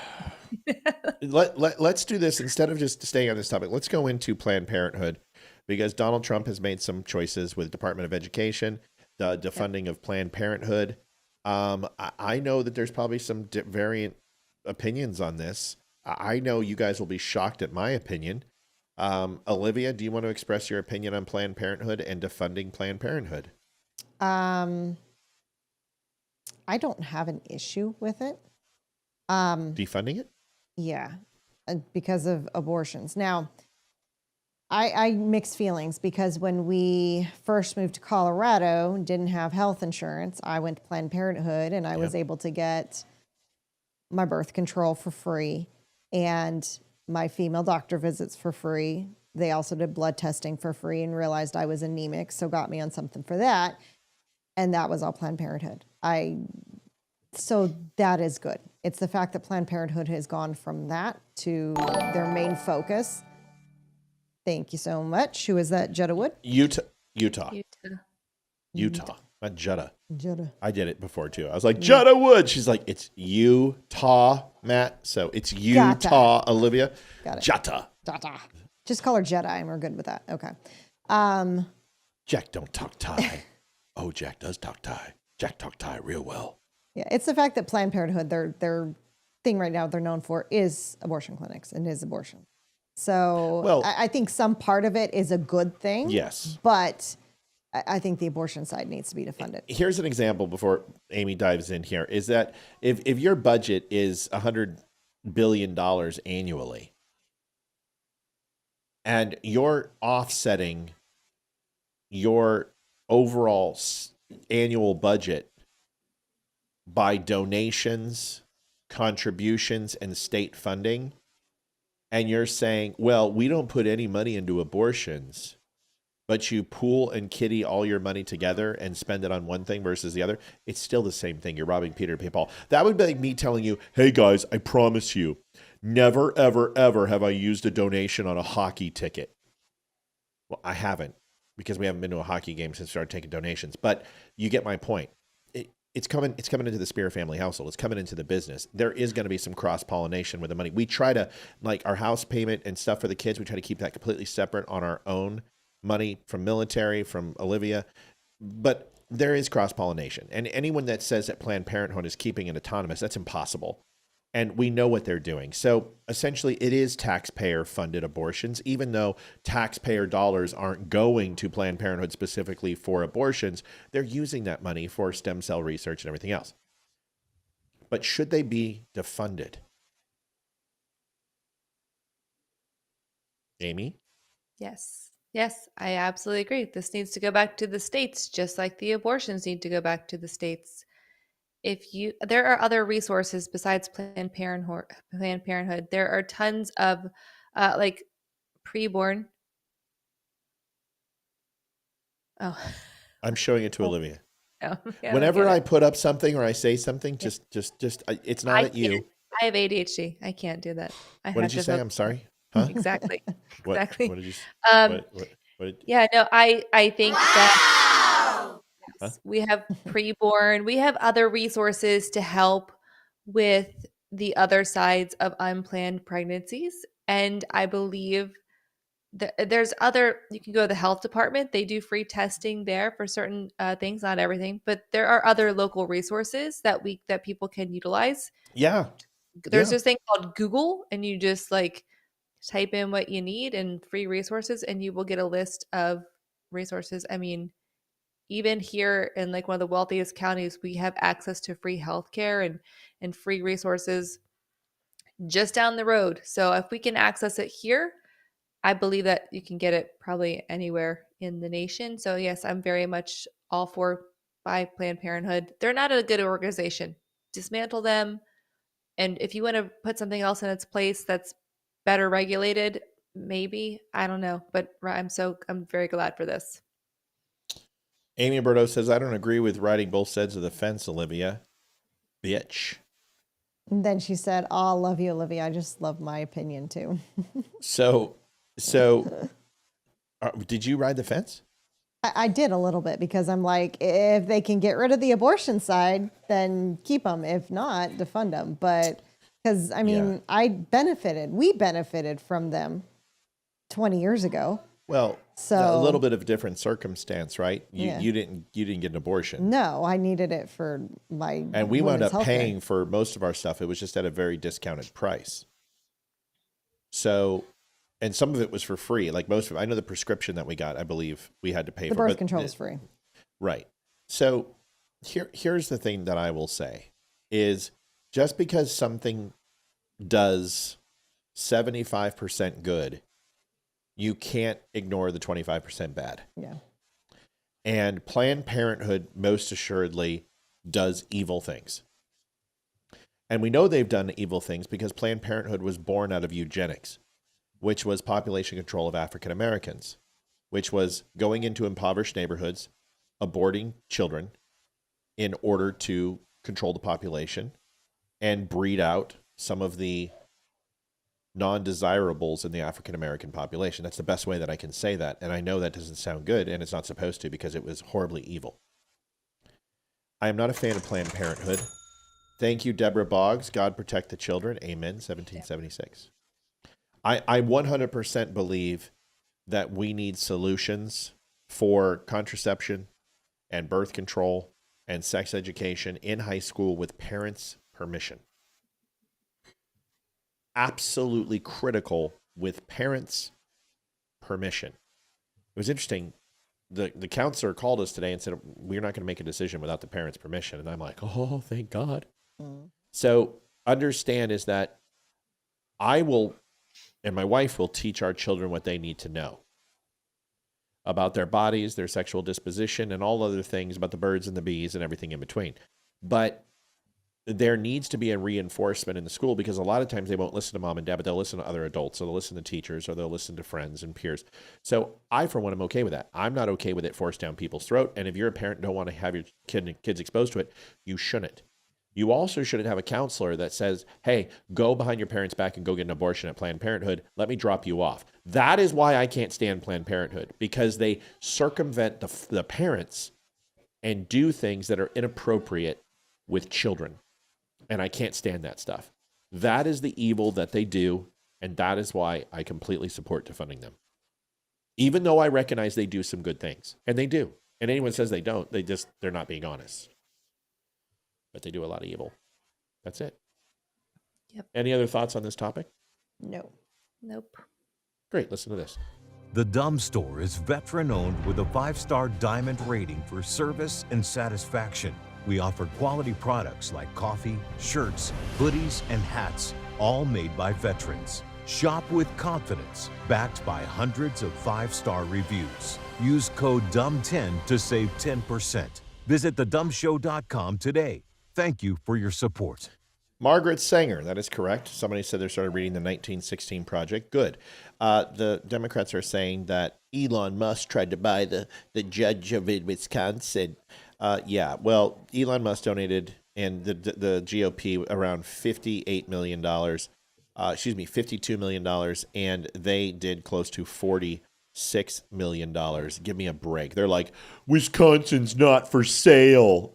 Yes, it is, you dipshits. You spent just as much as we did. These are some of the names. Reid Hoffman, Alec Soros, George Soros, J.B. Pritzker, Steven Spielberg, Brad Schimmel, obviously, is the judge, raised $10 million in direct donations. Both campaigns roughly $40 million in outside help. Even with Elon Musk, give me a break. Wisconsin's not for sale. I hate them. I think they gaslight, and they think that there's people who are not paying attention. That's why we do this show. That's why we try to tell people, give them the ammunition to fight this type of stuff. So that was the final comment on this. Charity Lamb donated $26.25. Or Amy, whatever the fuck your name is. Do you want to read that off, Ames? Yes, it takes guts to be honest, but only the truth builds a relationship. Thank you so much, Charity. Love you guys. That's not a bad saying at all. Hey, Donald Trump made us fat, especially Olivia and Amy. I know you guys are all worried about this. You're all worried about this, and this was. You guys think it's menopause. It's not. It's Donald Trump that made you fat, even though you're both not fat. And you say you're fat, and you're not. But if you are fat, it's Donald Trump's fault. Listen to this. When people talk about black women being obese, I hate it. Because it becomes a way to blame us for a set of conditions that we didn't create. We are living in the Trump era. And look, those policies kill our people. And what public health practitioners think is that our stress responses in the body change our metabolism. It's literally that the racism that you're experiencing and the struggle to make ends meet actually means the diet don't work for you the same. It's so true. I can't agree more.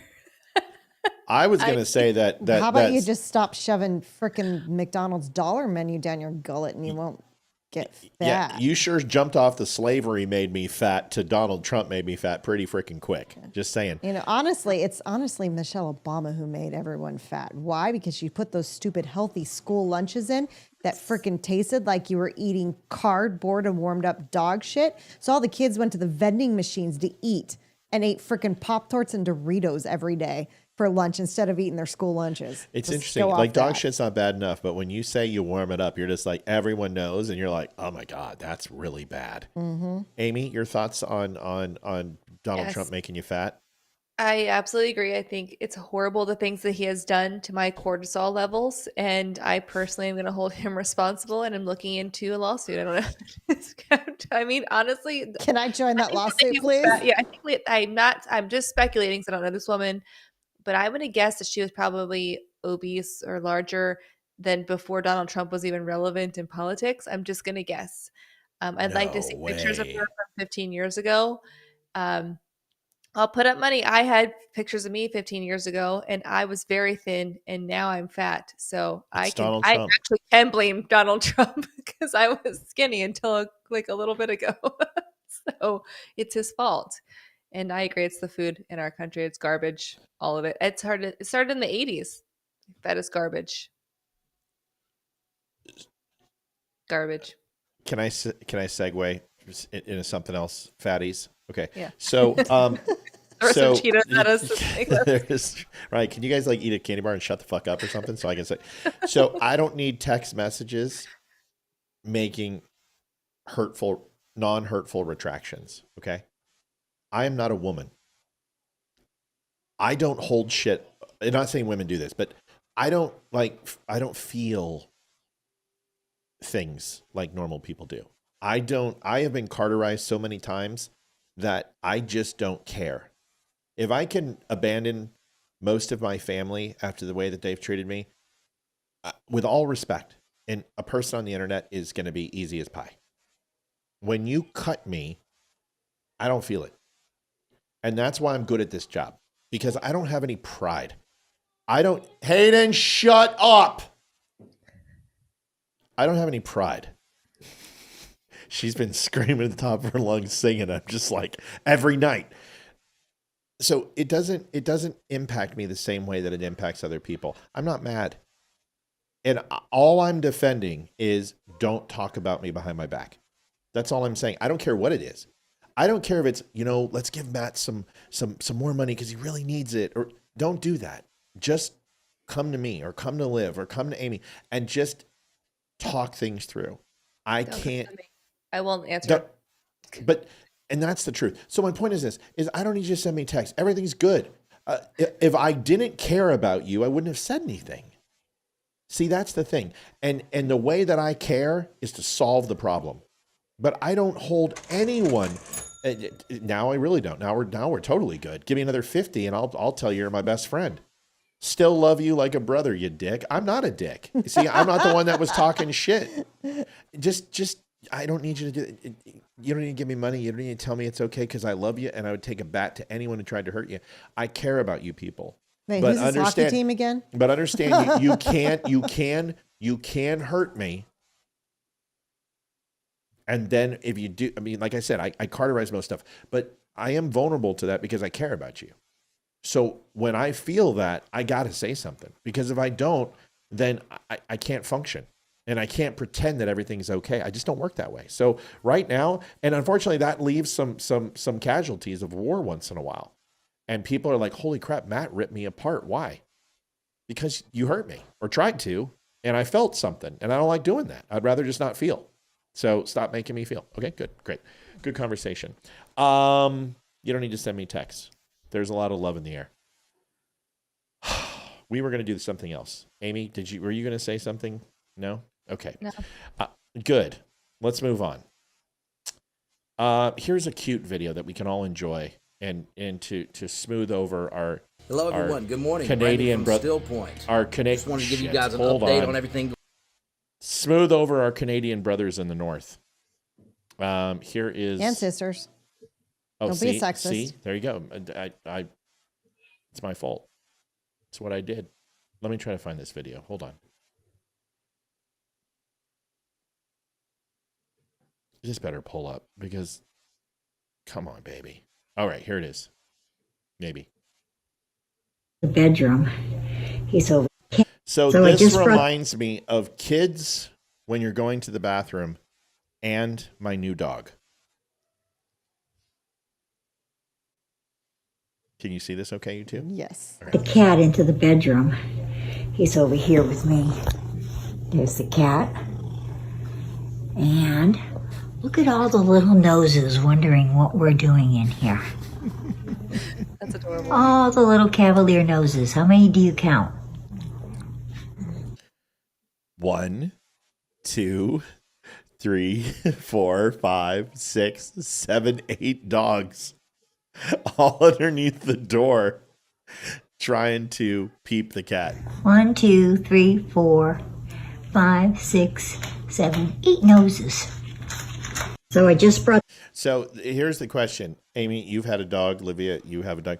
Have you guys, when you had kids or puppy, did you ever have a peaceful moment? Because I have not had a peaceful moment in 6 weeks since we've gotten. I still don't.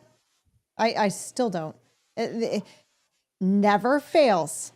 If you ever want your kids to talk to you, pick up the phone to make a phone call or go to the bathroom and guarantee they will talk to you. Mel says, Matt, you got my lat long wrong. I love you, Mel. I love Mel. So, this never fails every single time. It's normal. And then you got the cats where cats will come in and Dog doesn't follow me to the bathroom. Dog follows you though. Not me. When Ash comes in, because I got to leave the door open because, well, used to, because she would pee on the floor. Now she's trained and she's good. But when she comes in and she just scrolls by and I'm right there taking a pee, I turn away from her because I get in. I mean, it's a woman. I don't want her to see that. So even though when she goes, it's like, holy crap. I mean, she doesn't care. She has no modesty at all. So she looks back at me and gives me a wink, and she's just like Cleveland steamer. So the question to y'all is, do you lose that modesty when you have a dog? Because to me, it's a little awkward. But she will literally put her nose under the door, and I'm like, it's your nose hair. I lost that awkward feeling when the entire world saw me when I gave birth. So when you're a woman, it's just like, yeah. I mean, I learned how to pee in a public place while holding 2 children. My favorite. Because it was too gross to put them on the bathroom floor and they couldn't walk yet. Right. So I had both on my lap while I'm trying to pee in a public bathroom because there's nowhere to put them. So, I mean, you have no decency. And then when they're old enough to talk, Mommy, what's that? And yeah, you got no decency when it comes to that. But that video reminds me of a few years ago, there was this woman and she's like, I just need a minute. And she locked herself in the pantry with like a bag of M&Ms and she's eating the M&Ms going, I just need a minute by myself, but underneath there's 2 sets of hands and a couple, there's paws from a dog and a cat, and her husband took a picture of it on the other side. And there's a cat and a dog and 2 kids all trying to get underneath the door. She's like, I've been in here for 30 seconds and husband's outside, can get anything for him, but no, they're going to follow mom. And that is true. They will follow mom anywhere. Oh, look at those This is from Bobby. And she says, have these 2 staring at you. Oh my gosh, they're so fluffy. so I just want to give him a hug. That's Ash's cousins. Yeah, Donald Trump made them fat too. They're cuties. What are their names? Tell me it's like Chinook and from the Rudolph story. Bobby, what are their names? I want to know. All right, so have these staring at you. Sounded like Sandra Bullock. When you're like, I want to know, it's like, oh, Alec is a little scared. Oh, Alec's a little scared. So here's a funny video while we wait for the names. And then we've got one more topic to do. And then, unfortunately, we're going to have to button it up. We are down to 202.90 tonight, 300. Friday, we're trying to bring a special guest over. Ryan Samuels was going to show, but he's going to be here next week. And we're going to try to get Damani Friday night. If not, we'll have to settle for a Canadian or something. But Jeddah on the left and Yaya on the right. Yaya, grandma. That's Greek for grandma. Yaya. Why not Yaya and Papu? There's probably 2 girls. That would make sense. Jeddah. Is that Greek? Yaya? We have a friend that has grandma. Yaya's Greek. I don't think they're Greek, but so. Well, no, but Maybe they but are. there's other names. Yaya. I mean, I think Yaya is also in Yiddish too. That's, yeah. And Jeddah. That sounds Jewish. That's funny. Doesn't look like a Jewish dog. Jeddah and Jeddah isn't that short for Jebediah? Jeddah. No. No. How do you know Jeb that? would be short for Jebediah. No, you watch The West Wing and you thought Jeb, but Jeddah also. You mean Jedediah, maybe? Not Jebediah, but Jedediah.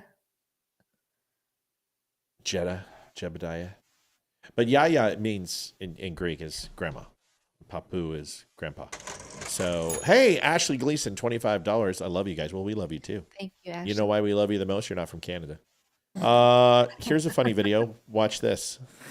We're gonna rip the Band-Aid off until you're inoculated. This one is kind of funny. That's okay. That came up twice. This one is just, I've seen a lot of these videos. This one's, the production value is pretty good. And the humor is dry. Jeddah is named after Star Wars. Jedi. Right? Ashley Gleason, thank you. Love you guys. She already did that. I already did. It's just carried over. But thank you again, Ashley. Jeddah. It's Jedi. The plural for Jedi is Jedi. It's like Lego. Like where he's like, I'm gonna go play with Legos. No, you're not. It's Lego. There's no plural for Lego. It's Lego. Just like moose and geese. It's not mooses and geeses. Jedi aren't Jedis. They're Jedi. Even if there's 50 of them, there's Jedi. Not Jedis. So and they don't say Jeddas. So help me understand. Where's Jeddah come from, Bobby? Car. She goes, Matt, shut the up. Oh no, she didn't say that. What did you say, Ames? I said Jeddah is a car. That's right. That's right. It is. And yeah, so Jeddah. I don't know where it comes from. Let us know. Yeah. It is. That's right. Jeddah had the name when I got her. Got it. Got it. Okay. All right. Fair enough. I was going to call you tonight and be like, what the hell, Bobby? I don't understand. All right. Listen to this. No, it helps if I turn on the sound. Okay. Here it is. Illegally crossing into the United States. She said Yoda and Jeddah combined is what she just said. Yoda and Jedi combined. Okay, that makes sense. Okay. Arrest for illegally crossing into the United States. With all due respect, you're making a mistake here. We're not coming into America. We're leaving.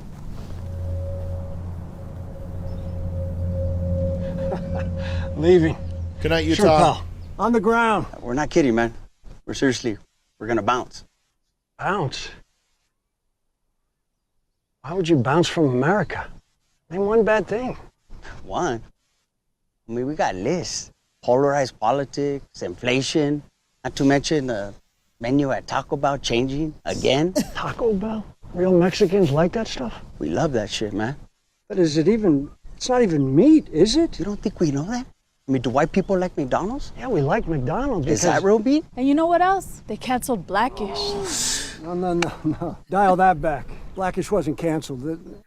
They chose to end that show. And there's a lot of great TV out there right now. I mean, you have Netflix and Disney Plus, Hulu. We all love Hulu. But other than that, man, there's too many options. You know, I hate when they change the icons and they try to trick you like, oh, it's a different show. It's the same fucking show, man.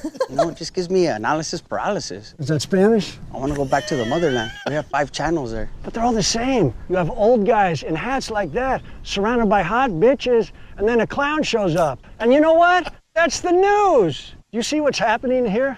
Mexicans, Americans, talking about streaming services. But you know where we're doing that? America. That's what George Washington was talking about. Well, you know what we talk about in Mexico? How to get the fuck out of Mexico. And Twitter. Pinche tweets. It's a sticky wicket for sure. You know, I was the only coyote with a blue check mark for years, man. Now, anybody can get one for $8 a month. So you all want to leave, huh? All of you. Even that guy? Yeah, dude, I'm over it. All right. You're all under arrest. Thought it was kind of funny, kind of cute.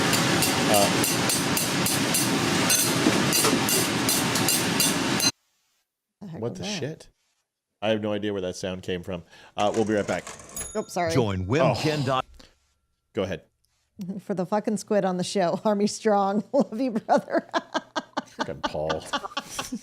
You should be from Canada, but you're Mexican, so it doesn't count. He's 2 hours south of the Canadian border. He really could be. I know. My big fork, whitefish brother, my Native American, dots not feathers, feathers not dots. We'll be right back. Join WimKen.com, the social media platform built for free speech and true connection. No censorship, no algorithms controlling your feed, just genuine conversations and a commitment to protecting your rights. Sign up today at WimKen.com and take back your voice. Tell them Matt and the Dumb Show sent you. Amy, did you have a chance to see the Alec Baldwin video where he, his wife, like pretty much told him to shut up on the middle of the red carpet? Yeah. Yes, I did see that. He's decided to take a break from being emasculated from his wife and talk about Civil War. Here it is, and want to get your opinions. Something led my hand to pick up the remote and turn on my television. Sorry. And watch Ken Burns' famous miniseries. Jessica says you pick up the cameras from Tammy's. Jessica, you might just kill me. Do you live here with me, or do you just know because I talk about Tammy's? But you also know they have cameras, which they do. So Jessica's like, yeah, jerk off. I talk to you every weekend at the diner. Liv. Yeah. Who's Jessica Beck? And I've seen her in chat. That's not what I'm saying. But like, is Jessica Beck one of ours at the diner? Not that I know of. Jessica, because she goes, sounded like a diner. I think she's probably talking about Tammy's. Yeah. Maybe she just watches the show a lot. Okay. Jessica, I know who you are. I've seen you on the show 100 times. I didn't know if you were in my neck. Okay. Here's Alec Baldwin. And boy, you can see now that we are in a pre-Civil War culture now. When they describe things back then. Hold on. Stay the phone. Loretta, I'm really looking forward to connecting with you as I navigate this new Facebook experience. I attempted to add you and ran into a little hiccup. As it seems, I can only add people. Stalker, go away, dude. You're a bot, and you're supposed to apologize first. I'm so sorry for intruding on your post, but you didn't do that, so now you're going to get banned. Ban him. Politically, there are profound differences, of course, in terms of just history and age and, what. And we're just going to obliterate this video. She goes, you talk about her. I live in Missouri, and I love your shirts. Is that because I fill them out so well? Is that what it is, Jessica? No, she just ordered some for her birthday. Whatever. Can you just let me feel good about myself on my 51st coming up here? Back then, and cotton and slavery and Lincoln and Robert E. Lee and so forth. There's just so many... this incredible story. Awful that this country had to go through that. Awful. But as a story, it's just overwhelmingly powerful and fascinating. But I look at the politics of it, of where people are in this country today, and the division and how they're holding fast, and no one's going to falter. No one's going to break or compromise, and it's bad. So I think in terms of that, I'm trying to stop from yawning because I'm so tired from the jet lag, but in order to we are too. Yeah. In order for us to get anywhere, it doesn't seem likely right now. And watching this show really reminded me of how we are in a very similar state now, in a pre-Civil War culture, in a pre-Civil War environment.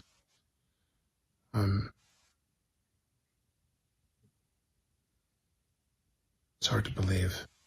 If you have some time and you're looking for something good to watch on TV, find in any way you can on the internet Ken Burns' epic piece, The Civil War. Yeah, I watched it 30 years ago. It's remarkable. Yeah, we know. Now I understand why his wife interrupted him. Yeah, that's fucking painful. rambling on like that. I would too. Shut up, old man. My God. I had no idea. I was about to fall asleep right there. I had no idea what he was talking about. Wow. I yawned. I couldn't hold it back from the jet lag. Well, I mean, this guy he's got a taste for it now. I mean, he kills one person. Now he just wants to kill more. Oh my God. So wants a civil war. We're not on the precipice of a civil war, not even remotely close. I don't think the difference between the North and the South is that they all knew each other. They were all family. They were brethren, and they were all the same race, which means they all knew each other. Black people and white people don't have enough relationships to hate each other like that. They hate the stigma that's been presented to them about racism, but most black people don't hate white people, and most white people don't hate black people, and that's what it would be. It would be racial division. It would be a racial war. It wouldn't be economics, or we would have done that in the 1600s, 1800s, 1900s, 1920, 1930, Great Depression, Vietnam, and we can go on and on and on. And we would have had multiple wars if it was from an economic standpoint. If it was government rebellion and overthrow, we would have certainly done that more than once in our history. Civil war is not going to be predicated upon black and white and minorities and white people. It's going to be ultimately the haves and have-nots that drive it, and that's why all civil wars start. And that's why all overthrows of the government start. But I certainly don't think we're on the precipice of civil war. Amy, am I wrong? Olivia, do you think there's going to be Jet lag is code for hungover, Yeah, I think. Because yeah. seriously, he looked like he was still drunk. I just Amy- would like to propose something. If we are going to have a civil war, that we schoolyard pick this. Like, I agree. I want certain people on our team, and I just think we should do schoolyard picks if we are going to do civil war. Just saying. Yeah, I'm gonna give Eli Crane a call. Let him know, dude. You're 35 minutes away, brah. You're Groups of set. people. We need, I got Mike Morrell right over here down the way. I got Mike. look at the military people, but like we have to have groups. I mean, there's so many different groups of people. Like, are we going to take, like there's just so many groups of people, right? You got Yes. I just like it'd be funny. I just want But to. the funny thing is like at least we know what uniform we would wear. Most of us would wear black or tan or dark gray or some sort of camo powder. They're going to wear all rainbow shit. And you know what? That really doesn't blend well. And assless chaps. Right. Assless chaps get, everyone's going to. Dude, because all chaps are assless, to be honest with you. It's just. There are plenty of people on the left who collect guns, who served in the military, and who are bad mother humpers. It's not going to be us versus each other. And there may be conflict from the younger generations between the suburbs and the hoods. Maybe. But trust me when I say this. I am not going to go over and kill my black neighbor because he disagrees with me. And I don't think there's enough of those people around for that actually to happen. Because if I had a choice, it wouldn't be a black person who I'd take out. I would take the gang members on our side. I feel like we would want. Oh yeah, I get all my Mexican brothers and sisters who bang. I'd get them all. Listen, there's some gay guys I'd bring on too because those bitches can fight. Yes. So listen, it just comes down to this. There isn't enough of people don't know enough of what's going on to actually rise up and have a civil war. And who do you fight? What does your infrastructure look like? What happens when all power is shut off? What happens when water stops flowing? You're going to fight the government? No. Civil war, like we watched the movie Civil War, and Olivia and I wanted to commit seppuku when we watched it. And it was the worst movie. I don't even remember watching it. That's how bad it was. Yeah, Ethan wanted to watch it, and we were like 40 minutes in, and we're like, this is dog that's shit. Right. Yeah. That's right. So Ken Burns' Civil War, it was a History Channel. It was a huge, 20 part series. It was gorgeous, amazing. And at the time it was revolutionary because really documentaries were done on the reels and the silver screen, but they weren't done to that magnitude. And National Geographic and History Channel, all those things were not, it was on PBS. So it was just a magnificent piece of historical collection and research. And if you have not watched it, watch it. It's amazing. I think the only way we'll ever have a civil war is if they actually try to take away the guns. That really is the only thing that's going to spark it. Right. Because then you got the gun owners and the non-gun owners. Yeah. And who's going to win that fight? Or they make the gays wear white after Labor Day. That's a good point. That's going to start some shit, right? Mm-hmm. Yeah, listen, I think Alec Baldwin, I think the left, they always talk about how right-wingers want war and conflict so they can play G.I. Joe and use their concealed carry. You people have no idea what you're talking about. Most people who have seen combat never want to see it again. And I'm sorry, I study history too much to blame the people. And I will blame the government before I'll blame the people. And I think there's enough people on this planet who understand that it's the governments that create civil wars and not the people. That's just my thought. Last video, folks, we are at 249 flat. We're about $50, $51 even behind goal. So if we can make that happen, I got a video for you. A female fencer takes a knee instead of competing against a biological male. More and more women are standing up and saying, no, we're not going to do this.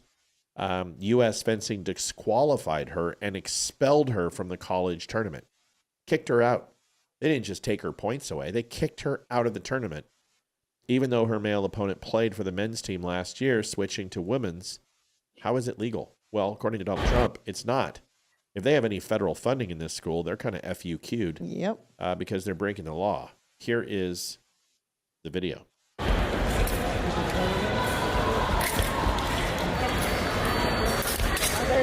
So one on the left is the guy, obviously, who beats the girl. Yeah, 60 pounds and 5 inches. And it is, broader than a barn. And they touch swords twice. Get it? Oh, God. He said sword. On guard. Get this one, too. Get this sword. So they touch swords, and the lady here, simply, you can see she's looking like, are you really going to have me face off with a guy? And this guy's got 2 swords. I got 1. I had no idea it was an ambidextrous fencing tournament. And proceeds to put on her, I don't know what those are called, stupid hats. And Turner pulls a Colin Kaepernick. And the national anthem wasn't playing, which is interesting because she's black and didn't take a knee for social injustice. She took a knee for social injustice.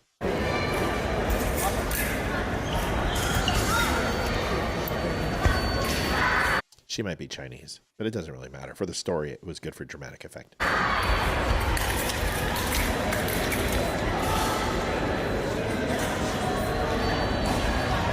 So you can't really hear her, but she's saying she's not a woman. And I'm not going to continue. And you really can't hear it, but you can see the language and the mannerisms from her body language.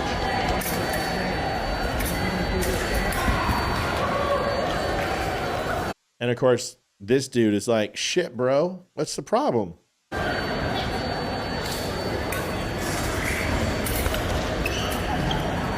Now, at this point, the guy decides to try to console Turner and be like, come on, I won't beat you that bad. I'll let you hit me once or something.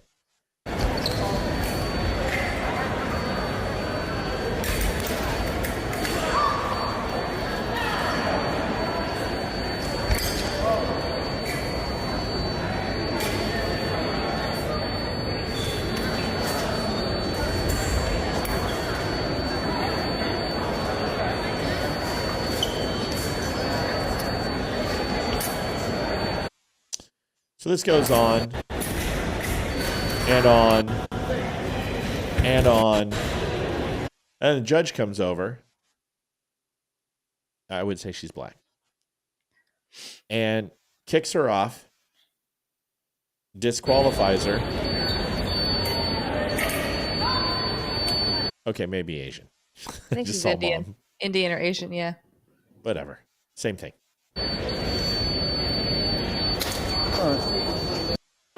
So, ladies, I know you don't give a crap about fencing, but how much longer does this have to go on? And do we have to pretend that this is okay? No, it should have stopped as soon as Trump put the executive order in. It really should have stopped. And I think it's going to take a couple of schools who are pushing back like this one, and where they lose their federal funding in a big lawsuit, and they lose that lawsuit to realize, oop, we shouldn't mess with that. But it's going to take, a lot of women who are refusing to compete. I wouldn't, and I sure wouldn't let Hayden. It's not worth it. It's not, where there's a reason they separate the sports, because men are stronger, they're faster, they're better at sports than women when it comes to that. Women and men are not equal in that. And they shouldn't have to compete together. And it's the fact that all these stories are, this dude competed in the man's sport last year, couldn't cut it, so became a female over the summer and is now competing in the female in the same sport. No, you're just a pussy who can't compete with the men. So you've chose to try and take advantage of the women because that's all you can beat is women. So no, it all needs to stop. It's ridiculous. Absolutely ridiculous. Amy, your thoughts? I just thank you John so Francis. much. Thank you, John. Where are all the videos to counterpoint this with the women in the men's sports and the men going, we're not playing with these chicks dressed up as boys, because it doesn't happen. It doesn't. There might be a couple. There might be like 5. I don't know. This is a sick fetish. I'm just over it. I'm sorry. We don't have a lot. We're not even asking for like special treatment here. Just let us have our own flippin' sports. It's fencing, for the love of God. Nobody even watches it. Nobody cares. Oh my gosh. It's fencing. It is pretty big here though. It's a popular sport. Like it's popular here. It's extremely popular here. Are you kidding me, guys? Like women's basketball. Yes. It's not that popular. Okay. Yes. It's very. Yes, because of the English. Yes, because of the English influence. There's a lot of things. Roundabouts are cool here too. Okay, Amy, Yeah. but they suck, and so does fencing, and nobody cares. Nobody understands the rules. Everyone thinks it's stupid, and nobody gives a crap. Just give the women at least that. It's something that they're halfway decent at. They can't shoot a basketball. Okay, they can't tackle. They can't shoot a puck. They can hold a tiny, minuscule foil and poke another guy. Because we're good in the kitchen with knives, so it's kind of correlate. That's so right. let us. Right. Bitches can't do. They're practicing for their freaking time as being cooks. Let them succeed. And it's not. It's not the fact that we don't want to compete against a man. It's the fact that these men who are pretending to be women are taking scholarships away from women, are taking titles away, NCAA titles away from women. I mean, how pissed would you be if you've worked your entire life, middle school, high school, to get up to a certain point and you're one of the best in NCAA or NCAA, and all of a sudden a man comes up and beats you. And it's like that. No. It's fencing. And it's all the other sports too. I would like to see women build an actual fence. Like that's the sport I would like to see. Like give them a bunch, give them a saw, give them a table saw, give them an auto hammered nail gun, give them a chalk line, give them some cement and a shovel, and build a fence. You know what they need to make a sport, Amy? Because this is one sport that no man would ever line up to do. Is they've got the little shocker things that you can put on your stomach to make it feel like you're having contractions. Should make that a sport. No man is ever going to sign up to do that. You didn't even earn it. You didn't even earn it. You didn't do anything to have children. There was no prerequisite. You just got it. It's not my fault that I don't have a vagina, but try getting kicked in the nuts and let me know how that feels. And I promise you, it doesn't feel good. And it can't feel probably as bad as having a childbirth. Like Carol Burnett said it best. If you want to experience childbirth, take your bottom lip and pull it over your head. That's what she said. But come on, it's not like you had a choice. It's not like a skill set. If they have babies in Africa, just spit them out. I mean, come on, everybody gets. You shouldn't use that. Now, what you should do is a sport where you could say something that would incent somebody that's in 4 words or less. And it kind of like name your tune. I can piss off Matt in 9 words. And Amy would be like 8. Yeah. Livy would be like 7. I could do it in 1. She has an advantage that we don't have. Right. And then we get down, right? It's like, your father. And you son of a bitch. That's a woman's talent. Listen, women do amazing things. Ice skating blows me away. Like, I don't understand how they do. Gymnastics blows me away. There's plenty of things women can do that are better than men. But when it comes to physicality and it comes to strength, they're not. This is why the men's gymnastic team doesn't go up against the women, because the men do things that are 10 times harder than what the women's can do. This is why they have multiple parallel bars. This is why the iron horse has a higher level of tension on it. This is why the pommel horse is bigger. This is why the balance beam, men don't do it. Obviously. There's only one reason, because gymnast who wants to be a girl who wants to do the balance. Where's that man? Dude, I'll tell you what, because it reminds me of Pink Floyd. One slip And down the hall they fell. Yeah. You one slip and you're no longer a man. You're a gelding. You're on the woman's team, right? Because your testicles, you're like one slip on the balance beam. No bueno. You know, unless you're watching. Remember that movie with like Mitch Gaylord and Janet Gretzky, and it was about right when the Olympics were going on with Mary Lou Retton, and it was like stick it, and they would come up and they would chalk their hands, and it would like show all the clouds, and it was in slow motion, and they would get up there and sweat, and then they had these little things. You don't remember this? I do. What was that called? It was such a good movie. Oh my God. Okay, slow down. I don't even know what you're talking about. Mitch The Gaylord. only movie I know Janet Gretzky was in was Dirty Dancing. I don't know these people's names, but I'm thinking of the figure skaters, I thought that right? was Janet Gretzky. That was not Janet Gretzky. No. They hated each No. other. They had to It was work a- together. He was an ex-hockey player. Yes. Yeah. No, great- that's cutting edge. That's No, cutting that's edge. cutting No. edge. Complete. That's DB Sweeney. Completely different. This Sorry, is that's what I thought you You should be. I was gonna say, gosh darn it. Here's the Love movie. Cutting Edge. Cutting Edge is Cutting good. Edge is a good Although movie. they didn't show them skating, which was really bad. Here's American Anthem. And it's so bad it's in freaking 480i. So this is gonna look like ass. We're gonna get a copyright strike. It's like that one person who's still collecting royalties. Watch this, watch this.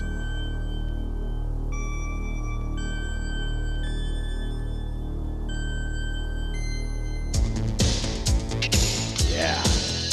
There's something you want badly. Are you sure you know what it is? Just give me a chance. It's never gonna be great. That's up to you, isn't it? Keep working. Make it better. You got nothing! You had an opportunity and you blew it. You gave up! What about you? He thinks he let you down. He hasn't let me down. Are we watching this for our next private opposite. foundation? We are, but I love the dad. He's like, drugs.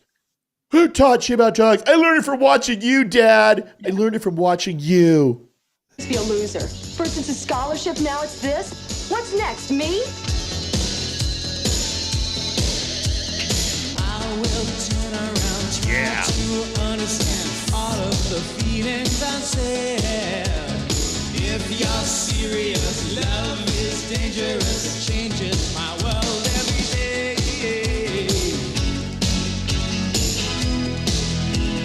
Believe it. Why dirt bikes? Because we can. That's why. It's the Stupid. 80s, and that's Duh. every head of dirt bikes. Mitch Gaylord was actually on the Olympic team. So, Oh, really? so after they won gold, that he had his movie career, and it lasted like One movie. if that. Like if they had CGI, they would have cut him. The worst actor ever. Like maybe the guy from Starship Troopers was slightly better, but this was American Anthem, and it was a hot mess. $51.99 from Bobby Richardson. You know, that is a great note to end on. We always love Bobby. She's amazing. Amy, I'm sorry you were frustrated tonight with. I wasn't frustrated with you. I know, but we really tried not to do that much anymore. But occasionally, my Canadian brothers and sisters up north, they get a little pissy, and they can make it up should to me because it's pissing me off. They should be pissy though. They've got a horrible government. They're powerless to do anything, and people are really stupid up there. Not all of them, but the liberals are horrible. Amy, you get 1 minute, so lay it on us. I just want to thank everybody for showing up tonight and hanging out with us and for donating. We really appreciate it. So just thank you all. And I will continue to pray for Pam. And I'm so sorry for everyone who's going through something. And yeah, just love all you guys. And it's Wednesday. It's Wednesday. Holy cow. I thought it was Monday. It's moving fast. It's hump day. Yeah, tomorrow's Thursday, and then it's Friday, getting down on Friday. Everyone's getting ready for the which seat shall I take? It's Friday. It's Monday. You don't know what? that song? Oh, dude, no. Hold on a second. Hold on. I'm gonna get a copyright strike for it, and it's totally cool. Are you kidding me? Oh my God! Here I don't it is. joke about anything. Oh, dude, weekend. Yes, we know. Weekend. Here it is. We're gonna get a Your strike. life is your choice. Really? So Feel stuck? Choose to get an accounting fundamentals certificate from WGU School of Business. I sure will. Thank you, WGU. Yeah!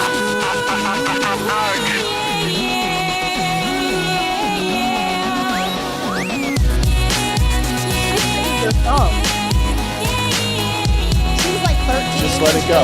Let it go. 7 a.m. waking up in the morning. Gotta be fresh, gotta go downstairs. Gotta have my bowl, gotta have cereal.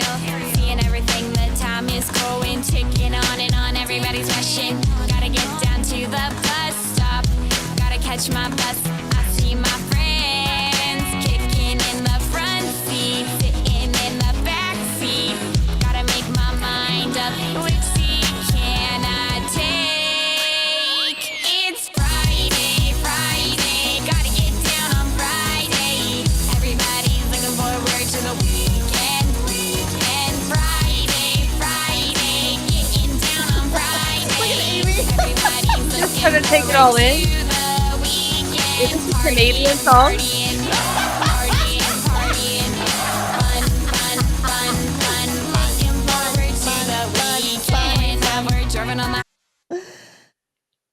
She was like 13. Her parents paid thousands of dollars to have her in this video. Like, her voice is auto-tuned. Funny thing is she actually has really, really good voice. She can belt. She's beautiful. She's got a really, really good voice. And she went. Yeah, she crushes now. She now bats for the other team. So yeah, she did a web redemption on Tosh.0. And Tosh killed her. He's just like, fun. You know, like she's a psycho killer. And brought her on. That was her voice. They just auto-tuned it to shit. Yeah, but then she did National Anthem. And then she did Jolene. Oh my gosh. And she's got a great voice. It's one of my favorite songs. It's a good song. She crushed it. But she's batting for the other team. But can you imagine just having, $100,000 to give some production company and say, hey, make my daughter famous. And then you want to know what it did? It totally backfired, and she had to quit school because she was bullied relentlessly after that. It's really sad. It's really like, we make fun of people here on this show all the time, but like if any of those people called in, we're human beings. I don't like bullies. I was bullied a lot when I was younger, and I'm not making fun of her. It's honestly, I have sung that song out loud sometimes just because it's catchy. It's so bad, it's catchy. And she makes fun of herself and laughs at herself, but there are people who take this so seriously. They commit suicide over this. Yeah. And I guess that's the last video I wanted to show you, is this teacher who got caught and was arrested by the police for allegedly sending texts to a 15-year-old boy, special needs child, and raping him. Oh my God, that's horrible. And here is the body cam. And they have text saying things like, oh, I enjoyed effing you. Her mom went to go and make some changes in an iCloud account. How you doing? Hi. And saw the info. Hey, how you doing? It was a female Officer child? Gosman with Donner's Grove. Male child, female teacher, 15-year-old boy. Oh, do you have your license on you? Tonight. Yeah, I'm going to explain. I'm sure you're confused. I'll explain everything to you. You're in trouble. Whenever that happens, you're in deep shit. You're Christina? Yes. Okay, Christina, do me a favor. Can you step out of the car for me? You're going to jail. Right then, you just shut up and don't say another word. I know you're confused. I'll explain everything to you. You don't have anything on you? You can just grab whatever you need. Whatever I need. Yeah, whatever you need, like your phone, your purse, go ahead and grab it. Is she going somewhere? Or? Yeah, we're going to explain everything to you guys. Go ahead and grab it out. We're not going anywhere right now. Of course, yeah. I don't understand what's going on here. I get it, yeah. You can go grab your things. Can he come with me? Yes. You stay there for right now, sir. Just stay there, but yes, you can. But come on back here. Should I shut the car off? Oh, yeah. Go ahead. Goes off. Women drivers. Shut the car off. Okay. It's right back over here. So, we do have an investigation going on. We have to talk to you about it at the police department, okay? All right, So we're going to explain everything to you there. It's not my investigation. I don't know the full details. But you have to bring me there, though, okay? So I do have to put you in handcuffs and bring you to the police department. Just a done. Dude, why are you having a conversation about this? Yeah. It is. I need you to put your hands behind your back. You're under arrest. The rest. woman. There's no That's more why- conversation. Yeah, but he's treating her this way because she's a woman. Like she look like that's Right. why. Even though Right, she but- does not deserve it. Like throw her ass on Yeah. the ground. Yeah, like pepper spray her in the face. Stop resisting.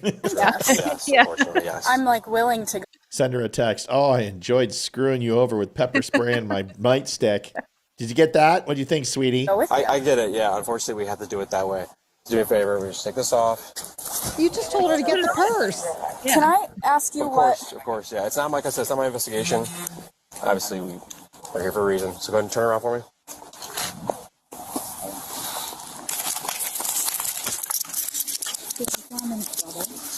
So right now you're just being detained, and there is a detective that needs to talk to you at the police department. You're not being detained. You're under arrest then. Yeah. You're under arrest. So we'll let your husband know. No, he can just come to the police department as well if he wants to wait for you there. I'm like. I get it. You have a I'm lot of questions. So scared. Yeah, everything's okay. We just need to talk to you at the police department. That's all. Nothing else on your pocket right now? Anything else? Just my phone. Just the private department? All I can really tell you They right now. I'm wanted her to sorry. bring her I wish I phone could tell you more. to get the evidence off of it. Excuse But that was me, is my husband coming tell with? her to get it. All I can really tell you. Yeah, he's taking his phone number down. We're staying in touch with him. We're just going to Downer Grove, so 10 minutes away. No, I know, but I really would prefer that my husband's with me. Of course. You're probably not going to want him there after you find out what you're being arrested for, I would assume. Am I in trouble? Like I'm so lost Yeah, you are, lady. right now. I'm sure you are. Like I said, I can't answer any questions right now. Other than just to tell you that right now you're being detained for an investigation and we're bringing. She looks like Claire Forlani a little bit. A little bit, yeah. I mean, seriously, if I was 15, I totally get it. I'm just saying, a little humor. You're in the police department. And once you get there, they're going to fill you in on everything.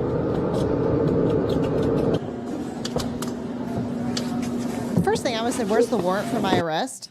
Well, yeah. So there's a lot of things I would say. I'm just going to put your seatbelt on, right? Unless they're able to reach it down there.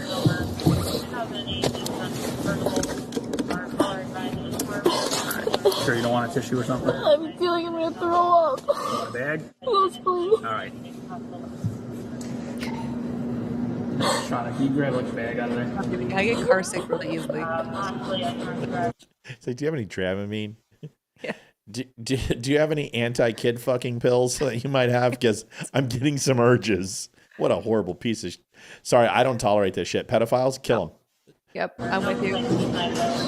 Hey, can you get like a bag just in case she gets nauseous? Yeah. I don't know. Do we have any of those Emesis bags like laying around the box? We've got a bag in here from Toys R Us in my trunk. She can have that. Plastic over her head. We've got some zip ties in a garbage bag. That should probably solve the problem. Something better than nothing. All right, we didn't have a bag, but I do have my 9mm Beretta here with one round, and you can solve the whole world's problems.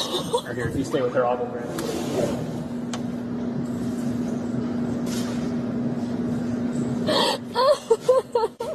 Maybe you shouldn't have done that, sweetie pie. You would be in this It's 15, you predicament. sick.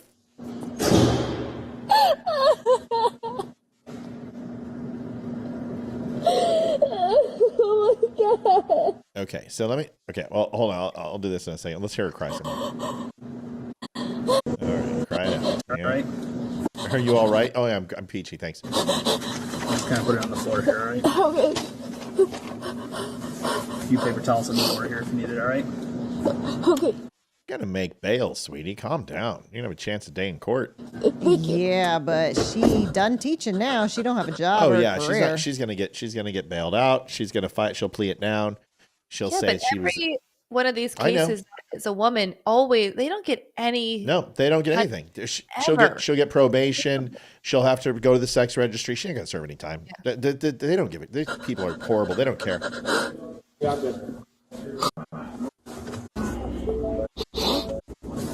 All right. So this is what happened. She was brought in. She was arraigned. She made bail. She was fired. Allegedly, what took place is there was a 15-year-old boy. She was a special needs teacher. She texted him some very lewd and pretty horrible comments. Her defense was that the kid stole her phone, and this is a blackmail scheme. Oh, really? Super easy to find out where phones ping off of. Yeah, right. It's like, let's just go ahead and geocache your phone and find out where it was. And so did he do this while he was humping you, or did he blackmail you? By the way, I'm going to send you some text. I'm going to blackmail you on your own phone to me. Is that okay? Did they have sex, or was it just the text? Allegedly, she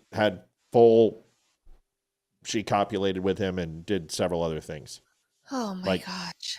Yeah, she fucked him. And I don't know how to put that any more delicately, because I want it to be very, very clear. That's what she said. The text was, I enjoyed effing you today, and would send real bad shit.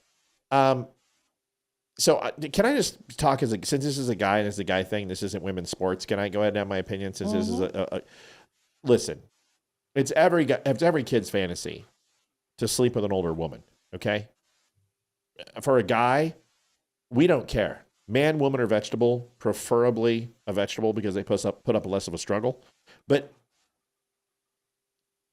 hole in a heartbeat is pretty much like guys from the age of like 14 on. But there's something very different about having sex or getting to first base than having an adult predator. It's not natural. And I can just speak from experience that you emotionally are not capable of understanding what is going on in that situation, because somebody has a plethora of experience and they are grooming you and guiding you to do something against your free will. Where if you're playing doctor with somebody, which I did, or if you're, behind the bushes with somebody, which I've done, or you're on a date or you go to a hotel room, which I've done, that is a learning experience between two people, and natural. That is not. There is a mental abuse that's being taken place in order to guide someone to this position that they don't understand. And it is a form of abuse, and it will absolutely destroy somebody in the natural progression of growing Especially up. Special needs. Yeah. So I can tell you, both instances forever changed me. And I had a lot of growing and trying to comprehend and understand what took place. And thank God I did. But it's not okay for a woman to do this to a boy. It's not okay for a man to do this to a woman. And if it was reversed and this was a man doing this to a 15-year-old girl, every single person would say, kill him. Guys are making jokes. I guarantee it. Oh man, I'd hit her. She's hot. You know How what? come we did not have teachers like this when I was 15? Right. I listen, she's smoking hot. There's no doubt. But that's not the same thing. It's not okay. It's just not okay. That child has every opportunity to be with someone their own age and mature through a process that isn't forced and isn't prosthetic, because every other relationship will be tainted and based upon this. It's like porn. You would never give a 15-year-old porn because that's not the expectation of what making love looks like. Those acts in there, if you try to do that to a woman or try to do that to a girl, you're not in a good place. You don't treat women like that. And maybe there's a point where you do later in life and you get that, you acquire that appetite for it, but it's usually with two consenting adults. It's not with a child and an adult. That's it. I just wanted to put that out there. You guys have your way. Olivia? Sorry, bad choice of words. I was to say that's Yeah.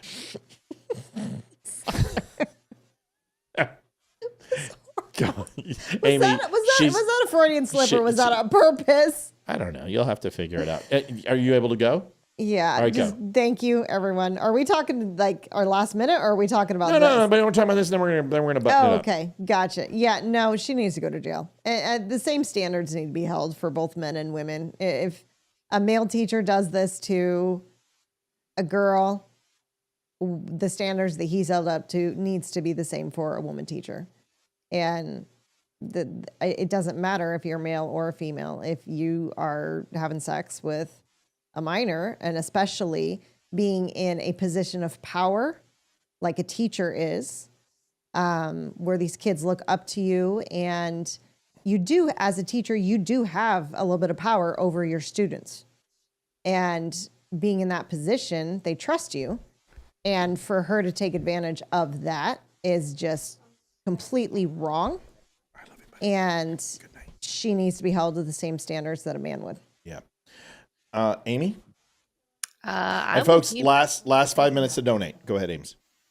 I'm with you. I absolutely believe that anyone who messes with a child should be 6 feet under the jail. I don't have any tolerance for these people. If she's convicted and proven guilty, I'm sorry. She is in a power position over this child, and I don't know what the special needs issue is with this child, but obviously there's some diminished cognitive abilities, I'm assuming, which makes it that much worse. This person, any adult who takes advantage of a child, is absolute filth, just evil. You have no place in this world, in my opinion. You are the adult. You're the adult in this situation. You have no, I don't care if they were looking at me. I don't care. You are ruining these kids for the rest of their life. I don't care if they're 15, 16. You're ruining these children. Absolutely ruining them for having a decent relationship later in life. They are now forever scarred, forever messed up because you had to be selfish and evil and get your whatever, just whatever you're seeking from these kids. It's absolutely disgusting. There's something seriously wrong with you in the head, and you don't deserve to be on this planet. Sorry.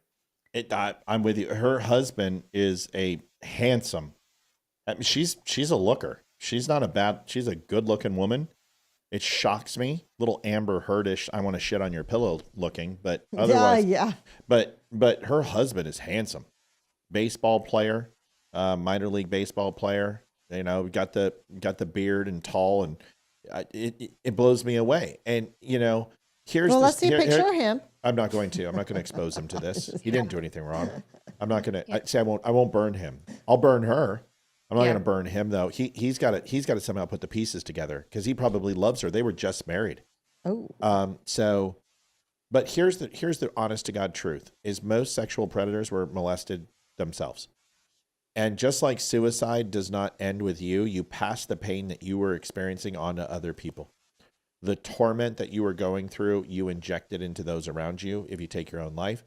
If you are a predator and you harm a child, the same things that caused you can cause those same feelings in others because there's a level, you imprint on a child something that they're not ready for. Their minds aren't ready for. It's like seeing murder.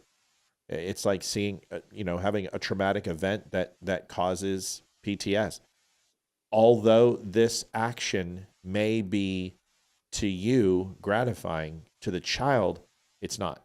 And what you're doing is you're putting them and making them susceptible to this and doing this in the future. That teacher.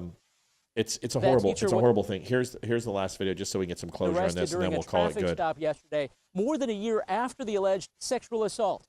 That teacher was arrested during a traffic stop yesterday, more than a year after the alleged sexual assault, which prosecutors say came to light after sexually explicit text messages were discovered.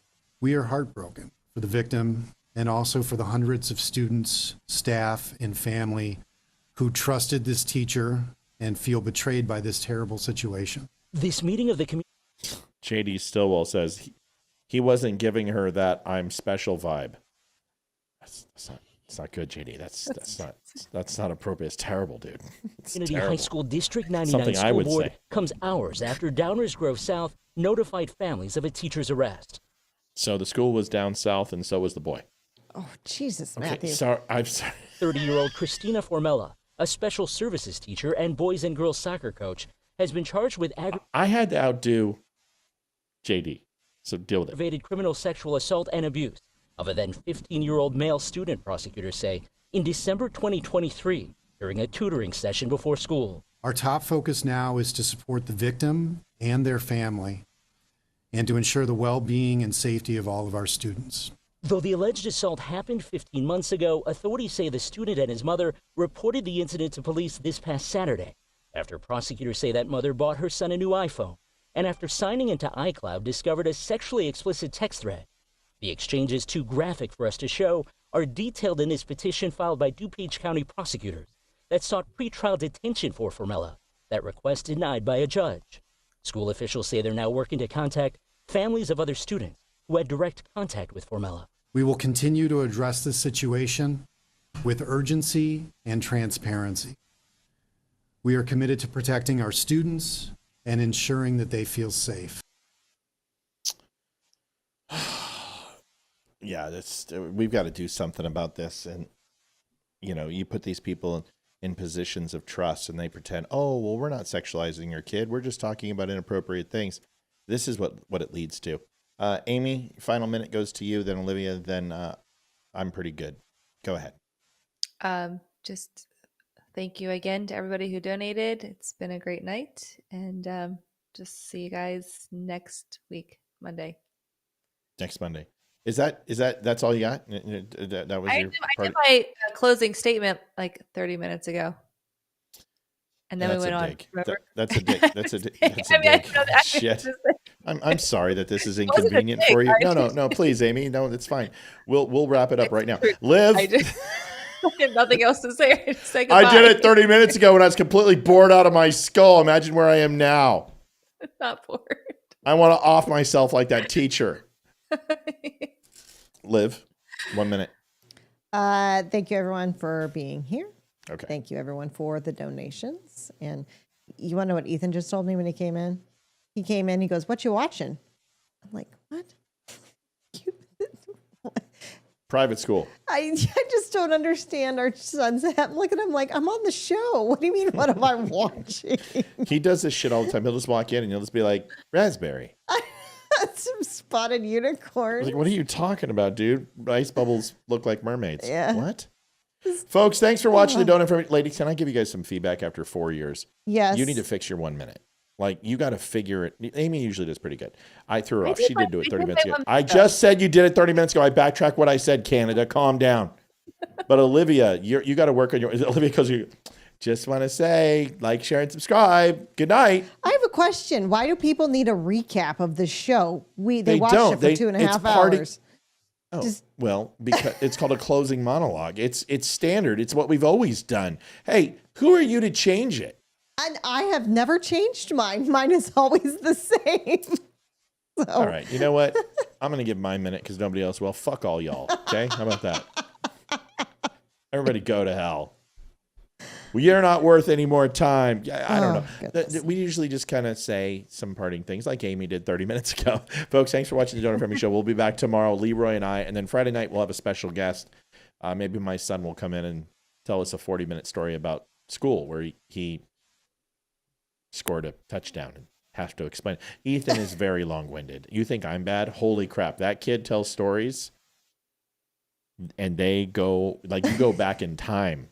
Tell me about recess. Like, he caught a touchdown and it goes from Mom, I caught a touchdown when we were at recess playing football, and I get a 20-minute of how his shoelace was untied and his friend Bobby was wearing green shoes and blue pants, and this kid over here had spiky hair, and then I did a roundabout and I twisted, and I'm like, what the heck are you talking about? Amy wants to go because the show's beneath her, so we got to let her go and get out of here. Good night, everybody. I wish Mike would give me details in a story. So I was just thinking, like, gosh, I wish I had that with my son. Yeah, Liv, how insensitive. You could have a kid that doesn't talk to his mom. Real good, Liv. No, seriously, gosh. I got a touchdown. That was it. Sounds like my brother. That's her brother. It's like he was on Deadliest Catch, the TV show, and he was up there in Dutch Harbor, and they're like, like, Chris, you took this barge and it was 120 feet in the Arctic, and you blew it up with balloons and rose it, and it didn't snap the spine and all the rust and the decay. This was an amazing feat. You have to be excited. Unbelievable, the crane work you did on that. Chris, tell us how you're feeling. Feeling good. Yeah. Thanks, Chris. We really appreciate you diving deep and finding the real essence of the story. Yep. That's Zach. I just looked over at my wife and I said, "That's your fucking brother." Good night, everybody. Thanks for watching the Unfriend Show. See you tomorrow. Night. I'm out of here. No. Love you, Amy. This is the Don't Unfriend Me Show with your hosts, Matt, Leroy, Amy, and Olivia. Geopolitics, military analysis, and election coverage. Coming to you live on all major social media channels at The Dumb Show. Honest, direct, unfiltered. We can agree, we can disagree. Just don't unfriend me.